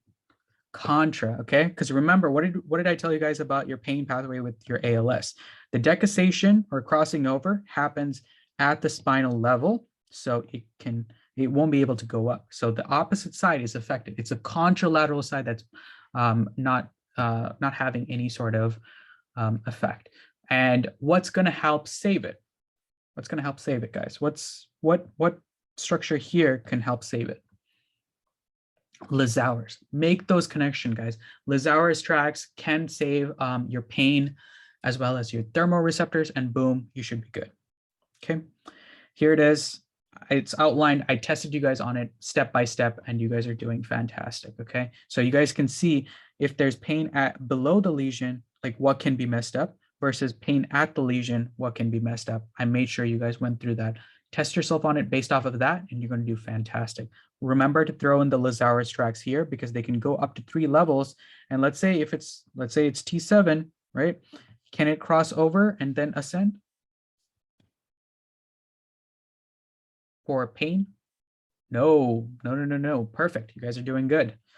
All right. So here's a nice summary, right? So ipsilaterally, in terms of sensory loss, touch, vibration, proprioception, gone, right?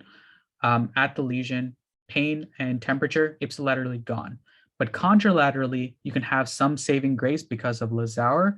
And of course, you have your DCML pathway not affected contralaterally, right? Sensory loss below, touch, vibration, proprioception, shut down ipsilaterally, and pain and temperature shut down. But remember, it's 2 levels below the lesion. Know that very well. Lazauer tracts are saving your butt all the time. Okay. Here it is. Once again, if you guys aren't looking at first aid, I encourage you, beg you to please look at those. It's fantastic. Now, your syringomyelia, I think it's associated with you can have trauma or increased CSF could lead to this. I think you can also have drug-induced syringomyelia. There's a lot of different things that can produce syringomyelia. We're going to learn that in T5. But for now, what you do need to know is what gets messed up. Okay. What pathway crosses over at the spinal level? Tell me that first, guys. ALS, killing it, okay? ALS crosses over at the spinal level, and then it ascends, right? Now, is it going to be contralateral, ipsilateral, or both that's affected for syringomyelia for the ALS system? Both. Makes sense, right? Because the crossing over, if you have a big giant space and you've killed off all the neurons that are here that are communicating between one location to the other, guess what? Both sides can't cross over. So both sides get shut down in terms of pain and touch. Is your DCML pathway going to be affected?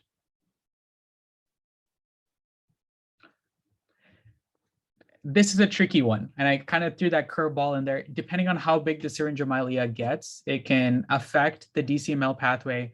But for your guys' kind of fundamental knowledge, I would say no. Okay. Here it is. At any level, right? It's going to basically shut down pain and thermoreception. Boom, you guys are good. Now, what happens in terms of touch, vibration, proprioception? Bilaterally, it's going to be okay, right? At the level. Sensory loss below, remember, both are going to be fine, right? Because remember what we're talking about, Lazarus tracts can save your butt once again, okay? Whenever I say Lazarus tracts, I want you guys literally to go into your notes, put a little star, put Lazarus, okay? And you guys will constantly be testing yourself on this. Okay, dermatome pain, loss of pain, touch, right? Whenever you hear bilateral cape-like, this is a buzzword. I mean buzzword galore for pain and temperature loss, okay? If you guys remember that, along with the fact that Lazarus tracts are reducing the deficiency with the kind of cape-like appearance, I don't know, make this lady a superwoman, I guess, is how you guys can remember that. And then there's a couple of other pathways, and this is the thing. All of these, once you guys know your DCML and your ALS pathway, you can literally run through these and justify everything, okay? Now, obviously, if it's a lower sensory neuron that's damaged, let's say with, the buzzword is cape-like, sorry, buzzword is cape-like. Important to note is that when you have a lower sensory neuron affected, such as your, I don't know, your carpal tunnel syndrome affecting your medial nerve, you're already messed up your medial nerve is messed up at the local site. There's no way you're going to take sensory input back to your, I don't know, your system. So your pain and your motor deficits can persist, right? Because that's happening at the lower motor neuron as well as sensory neurons. Now let's talk about herpes zoster. That's going to typically mess with the dorsal root ganglion. Dorsal root ganglion. Why does that sound so familiar? Obviously, dorsal root ganglion is dealing with your dermatomal effects, right? Especially seen with herpes zoster. So what can be messed up is multitude of things, right? Your your ALS system could be messed up, right? At that level. Obviously Lazaro tracts can save your butt a little bit.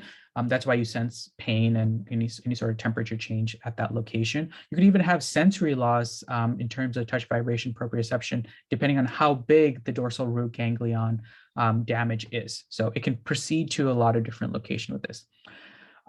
Let's talk about glove. Okay, this is a buzzword heavy thing, glove and stocking distribution. This is typically seen with like diabetes, neurodegenerative conditions. Diabetes is the buzzword that they like with this. It's because like Priya knows this.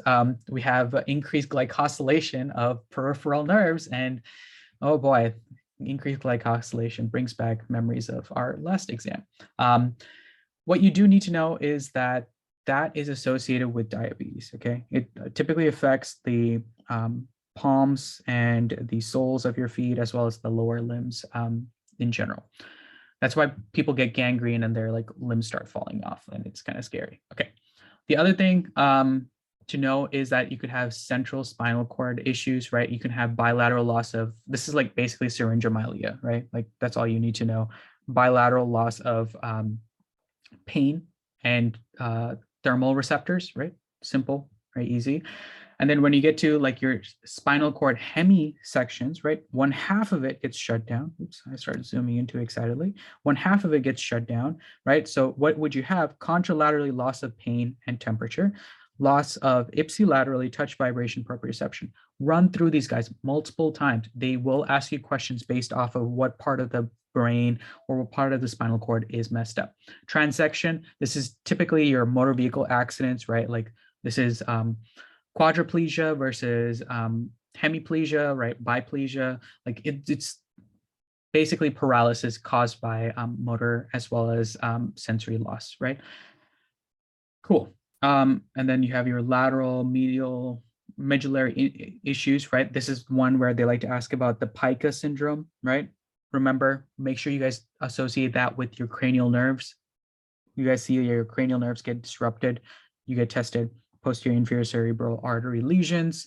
And then the internal capsule.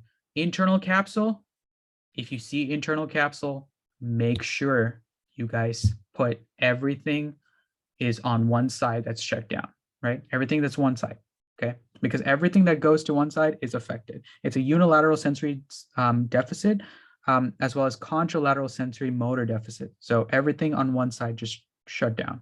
Bye-bye. Okay, here's, typical somatosensory deficits, right? You guys can run through it based off of like, I don't know, your anterior cerebral artery shut down, motor deficits can persist, your somatosensory can persist. So make sure you guys look at the vasculature. Let's do motor, okay? This table is also on our Google Drive. Make sure you guys look at this. I know it's a little busy. I personally watched Ninja Nerd to go through all of the motor pathways. Learn the particular ones that they teach you for now. Don't spend learning the extra, like, because remember, there's a lot of different motor pathways that you guys aren't going to learn until NB2, okay? Just learn the basic ones and you should be fine for this exam. Now, important to note is that your cortical spinal tracts are fundamental. Your lateral cortical spinal tracts are going to be dealing with your limbs, and your anterior cortical spinal tracts are dealing with the core of your body, your trunks, right? Then you have your other minor pathways, such as your rubrospinal, lateral reticular spinal, and then lateral vestibular spinal, okay? Those are not heavily tested, but I just want you guys to know those. Okay, fundamental, guys, okay? Lower motor neuron lesions versus upper motor neuron lesions. Know those and know the signs and symptoms very, very, very well, okay? You can actually have lower motor neuron lesions as well as upper motor neuron lesions based off of if you have a hemisection of your spinal cord, right? Because remember, the terminal ends of your nuclei, or sorry, of your neurons can get sliced off by a hemisection, and then your upper motor neurons can also be damaged based off of a hemisection or something like that to your spinal cord, okay? Let's take a quick peek at this. Remember, this is coming from, pathway starts at the brain, right? This is the cortical, right? Cortical is where you're starting off. Spinal, right? You're going down the spine, and then you get to your lower motor neuron, which I don't know why they don't include it. It kind of gets lonely, so make sure you guys include your lower motor neurons, okay? Important to note is that the cortical spinal is going to your peripheral limbs, right? Lateral versus anterior. Now, what about your facial ones? That's the cortical bulbar. That's going to be an NB2 problem. Don't even trip, okay? Motor neurons, okay? Upper motor neurons are located in the white matter, okay? Heavily asked about, okay? Anterior, medial, and lateral funiculus, okay? They're giving you the funiculus all like laid out here. So keep that in mind, lateral funiculus right here, okay? And then the anterior is like right here, and then the medial is like right here. But like, you don't need to know the minor pathways. So I'm just gonna say that. The cell bodies are located within the anterior gray matter. Important to know that too, guys. That's what I'm telling you guys. It can affect both upper motor and lower motor neurons if you have like a spinal cord level injury. And that's why it's so bad to have any sort of spinal trauma, okay? Here it is, okay?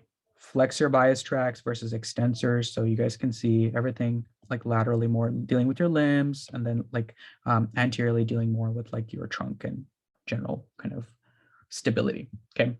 They like asking questions about this. I believe like we got like a handful of questions on this in terms of flexor versus extensor based off of, remember, ventral, right? This is a ventral horn. Make sure you guys remember that ventral horn. Do not put dorsal horn. You're going to make me cry the next day after you guys, put in your exam questions and answers. Okay. Flexors, everything more dorsal, right, is going to be your flexors. Everything more dorsal technically, but I mean, I'm going to stick with the anterior and posterior. So let's stick with that. So more posterior is going to be your flexor. Everything more anterior is your extensor. Same thing with the legs, right? Extensor flexor and extensor. Okay. This slide, I want you to star it. I want you to look at it every day. I want you to remember it, okay? It has to be solid, especially your hyporeflexia, right? I want you to know that very well. And your hyperreflexia, I want you to know your fasciculation and fibrillation.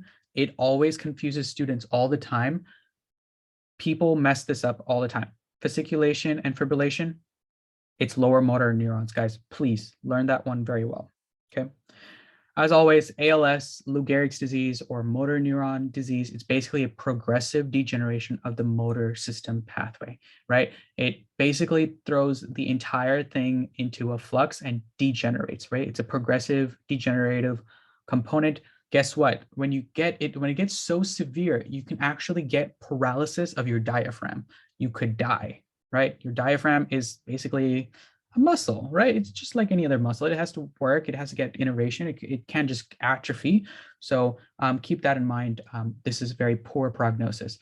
ALS, anterior lateral sclerosis. Do not confuse ALS, amyotrophic lateral sclerosis, with your ALS pathway. Okay, please don't get that switched up. That's going to make me cry. Important to know that as well. Okay. Anterior spinal artery syndrome. Okay. These are based off of arteries, guys. So it can affect multiple locations, right? Your posterior spinal artery can also be messed up if you're thinking about your DCML, but let's just stick with the anterior spinal artery, okay? So make sure you guys know your vasculature very well. So what can be messed up, okay? Your lateral cortical spinal tract, right, can be potentially messed up. Your anterior horn is definitely shut down because there's no blood supply going there. It's an ischemic event. Lateral spinothalamic tract, which is the anterolateral system, ALS, right? Not the disease, but the actual somatosensory part. And you can have your anterior cortical spinal tract as well, okay? Make sure you guys go through each of these pathways, right? What is it going to present with? Paralysis, paresis, bilateral extensor plantar response, bilateral loss of pain and temperature. Make sure you guys literally go through and add which pathway gets messed up, and your touch, vibration, proprioception are intact, right? That's the anterior spinal artery syndrome. Okay, guess where it crosses? Pontomedullary junction at the lower medulla, okay? Remember, same thing, right? It's crossing over at this location at the medulla, and then it goes to the actual lower motor neuron, okay?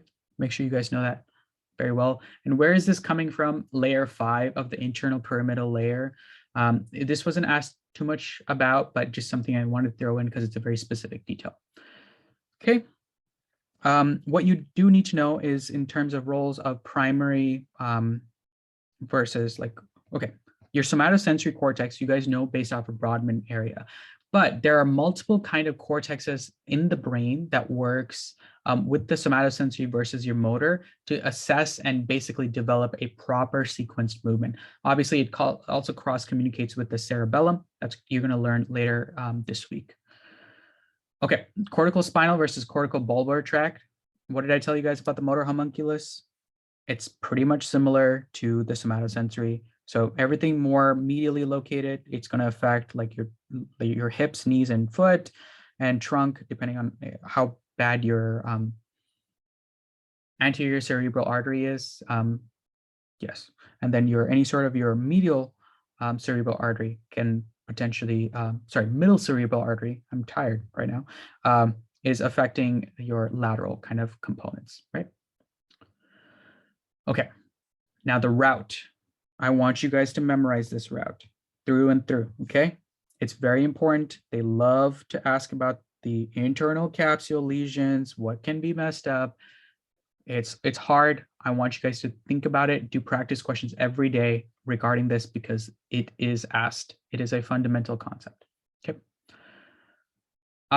This one, SU does a bad job of trying to put this into perspective, but whenever I learned this, I learned it based off of Ninja Nerd. So you need to know that the internal capsule, right, is broken up actually into 3 parts, right?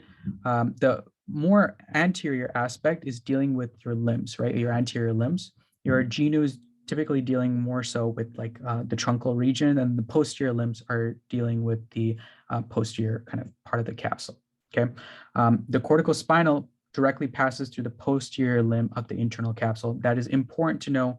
Cortical bulbar goes through the genu. Cortical bulbar is dealing with your face, right? Bulbar, I told you guys. Infarction, like, Quick sorry. question, I'm sorry. Sorry, can you go one slide up? Yeah. Can you explain what does that statement, the fibers that originated from the lateral aspect of the cortex are now medial and vice versa? What does that mean? Yeah, so they switch. The fibers are okay. This is the thing. I think there is a online video. I'll try to link it after, but I think Ninja Nerd even shows this. The fibers basically cross, right? They don't like necessarily cross in like a decussation manner. The ones that were more lateral in aspect to the cortex, right? Like the cortex is more like located posteriorly. They cross over and they go to like a different part of the capsule, right? So it's not intuitively like the lateral aspect would go to like the more anterior capsule versus like the medial one will go to the more medial capsule. That's the kind of the difficult part. They didn't ask us questions about this though. So I just want to put that in there. But they did ask about the cortical spinal in terms of the posterior limb of the internal capsule. That's what they asked us about. Thank you. Yep, no problem. Okay, infarction of the internal capsule. Keep in mind, remember, this is an upper motor neuron lesion, right? Upper, right? So the lower motor neuron is spared. So what would you get? Upper, I like to think everything is upregulated. So hyperreflexia, extensor plantar reflex, spastic paralysis. Now, would this patient have a positive Babinski sign or a negative Babinski sign? Positive. Positive. I love it. Confidence. Killing it. Okay. Exactly. You guys are doing great. So lateral corticospinal tracts, right? I told you guys pyramidal decussation, right? This is happening at the lower medullary portion. Decussation happens like this. Okay. Pyramidal decussation. I would know that very well. Okay. Remember, the signs are contralateral because remember the decussation happens at the medulla, and if it's happening at the internal capsule, right, the actual effects are on, let's say this is happening at the right, the actual effects are going to be seen on the left. Whereas if the crossing over has already happened at the medullary pyramids, then you could have ipsilateral presentation and upper motor neuron presentation, right? Lesion presentation, okay? Hyperreflexia, everything that I outlined previously, positive Babinski sign if it's like sufficiently lower enough. So, Here it is, signs are contralateral, and below, then it's like ipsilateral, okay? And I put that in here again, just to emphasize the point so that you guys know. Lower motor neurons know these very well. This is buzzword heavy, okay? Fasciculation fibrillation, lower motor neurons. Fun fact, if you actually drink a lot of coffee, you can get fibrillation and fasciculations by itself. I actually tested this theory. Okay. Just kidding. I didn't. I was told by Dr. Toledo. Scales for a reflex test. Important thing to note is that 2 plus is the brisk normal, versus if you guys are thinking about any of your lower motor neuron lesions, that's happening more so of 0 or absent, whereas upper motor, everything's up regulated, right? 3 plus, 4 plus, keep that in mind. Exactly like how I outlined here for the cortical bulbar. Here's the thing, the cortical bulbar is a little bit more challenging. I don't want to spend too much time on it because it goes to the cranial nerve nuclei, which is located here in the brainstem, but you don't need to know this right now, okay? Okay, now the paraplegia and quadriplegia always is going to be dependent on upper motor, lower motor neuron symptoms, right? Bilateral spinal cord injury, right? You're going to have upper motor neuron syndrome, like symptoms, right? Hyperreflexia, right? Extensor plantar reflex, which is the Babinski thing, and the spastic paralysis, right? Upper, okay? Now, spinal cord transection, you're going to have initially flaccid paralysis, right? You're in shock. Your body's like, what the heck happened, right? That's spinal shock syndrome. Then when you get progressively later on, you're going to see those upper motor neuron signs, right? You're going to have those flaccid paralysis associated with like the lower motor initially, and then your upper motor presentations are going to kick in. And then obviously loss of all somatosensory below the lesion that you guys have learned. Obviously, you got to keep in mind that Lazauer might try to save a couple, but it might not be able to if it's at the spinal cord level. Here it is in terms of start, flex, and end, where they all go. I want you guys to kind of spend some time going through this, draw out the pathway, alpha and gamma, like, and then the interneurons. Those tend to be not heavily tested, but I just want you guys to get those few points whenever you guys are getting asked about these. Same thing here in terms of pontomedullary. Now, let's do this one. This is straight up buzzword, okay? If it's decorticate posture, then it's upper motor neuron, or sorry, above the red nucleus. I'm so stuck up on like the whole upper motor neuron. Decorticate is always going to be upper limbs are flexed and lower limbs are extended. Decorticate, that's above the red nucleus. Anything below the red nucleus is decerebrate, okay? Now, these are minor pathways. I don't want you guys to spend your entire day trying to figure out the minor pathways. They weren't tested. They were just tested based off of these, okay? They didn't ask us, where does a deca say? Where does it cross up? None of that, okay? So this is what the pathways are affected. I do want you guys to memorize these, like what pathways are interrupted, right? Because that's what's giving you the hallmark presentation. That's why you're seeing the flexures, flexion of the upper limbs, right? And then you're seeing the extensions of your lower limbs, right? Right here. Now decerebrate, right? Now this is kind of a juggling act, right, between each of the systems, and that's why you're presenting a certain way. The flexion predominates in the arms, right, and the extension in the legs. Decorticate, right? So there it is. Decerebrate, right? Lesion below. Decerebrate, right? So that's affecting the corticospinal, cortical bulbar, and rubrospinal. Know this, and you're going to know the hallmark presentation. And that's because you're getting extension in arms and legs because a whole bunch of stuff is affected. Rubrospinal, cortical bulbar, and cortical spinal. So that's why their neck and everything is kind of extended out. It's like the presentation is naturally a lower motor. Spinal reflexes. Okay, I want you guys all to sing yourself to sleep because this is how long this entire review's been. But there's a song with all of these, like 5, 6, pick up sticks, 7, 8, lay them straight. Like there's like very good mnemonics in first aid that outlines all of this. Obviously, you guys know a lot of this because you've seen it in MSK, You just need a quick refresher on it. So make sure you guys review this before you, okay, they didn't ask about the thumbs and stuff, so don't trip too much about it, but do know the 2, 3, 4 quadricep or knee extension. That's like the reflex hammer test, like the toe extension, the plantar flexion, like those stuff are good. Don't worry about any of the random ones. These are the ones that they like to test on. So learn those very well. Okay, plantar response. Now, your little kids should have a good plantar response. This was like an evolutionary function. Nowadays, if like I don't know, like an 80-year-old comes in and you're doing a plantar response and they have a positive Babinski sign, you should be freaking out because they clearly have an upper motor neuron like lesion. So keep that in mind, a lesion or some kind of trauma that's induced this plantar response to be retained. Okay, now let's cover this quickly. The afferent limb, right, is 1A fibers, and the efferent limb is alpha motors. Okay, this is important, and I'm going to go over this very well because it's essential, right? The internal kind of muscle spindles, right, are being assessed by the 1A fibers, right? Like they basically like are like, okay, I need to contract. So in terms of reflex, the myotactic reflex, they're like, okay, there's a reflex that's coming in, so I need to activate the alpha motor fibers and I don't know, contract, right? Contract this muscle. And that's assessment. That's the 1A, that's the internal Golgi. That's also going to be seen later on. 1A afferent, right? That's right here. Keep that in mind. And that's followed up by your alpha motor neurons, right? That's doing the actual flexion. Obviously, the 1A afferent fibers are also providing kind of a down regulator to your extrafusal muscle fibers that are on the opposite, like remember your protagonist versus your antagonist muscle groups.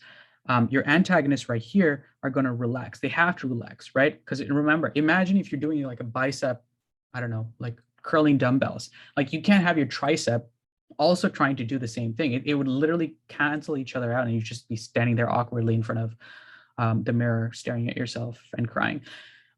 Keep that in mind because there is an antagonist and an agonist kind of function with this. The other thing to note is that proprioception is critical, right? And the key player in that is your 1B fibers from your Golgi tendon, right? Let's say you're, deadlifting or whatever, and you've hit your threshold point. Your body has a natural mechanism built in place to, whenever the high tension reaches the critical point, to just receptively relax. That's the 1B fibers. That's why whenever you're lifting, you got to make sure you lift properly and with the right amount of weight. Otherwise, you could have some serious injury. Okay. All right. Then finally, here's the Golgi tendon, like I mentioned to you guys. These are my tactic reflex, right? And the critical ones I want you guys to learn is the alpha and then the 1A as well as the 1B, right? That's associated with your Golgi tendon. I like to think of it like your tendons make sure that like your body doesn't like, I don't know, rupture a muscle. Here it is. This is the whole process that's outlined here. You guys can run through it quickly. But remember, 1B Golgi tendon has to assess for any sort of like beyond maximal stretch because you're already stretched this out. Like it's stretched the max, like nothing else can give. Your alpha motors get shut down and you receptively drop the heavy weights that you're lifting. Okay, here it is. My tactic reflex muscle stretch, right? So it's important. It's associated with your 1A afferent, right? And then the alpha is involved with the actual contraction component, right? Alpha motor neurons working in tandem, right? And you can have reciprocal inhibition, right, of the antagonist muscles. And then here, inverse my tactic reflex is the muscle tension getting to a maximal point. Your Golgi tendon, which is associated with your 1B, it's going to receptively shut it down. And that's going to also be associated with your alpha motor and a homogeneous muscle and the relaxation of overactive extrafusal fibers, right? Here it is, the crossing over and all that jazz. I'm not going to spend too much time because you guys know this well because I went over with the extensor and the flexor kind of components. Okay, guess what? For those who like to do long distance running versus heavy lifting, very simple, right? Your slow twitch fibers are like the bulky ones, like, they're the ones that make you look good after you work out, like that post gym pump. But if you're like long distance runners, you have more so of your 1A and 1B fibers because they help. Well, 1A and 1B fibers are more often seen in your central kind of truncal region because they constantly have to stay tense, which then can allow you to stay upright and so on and so forth. Okay. And your long distance runners are going to develop these, fatigue resistance fibers. Okay. And that's it. And as always, I threw some resources in for you guys that you guys can take a look on your own time. Happy studying. Good luck with NB, and I'll try to hold another review session hopefully soon.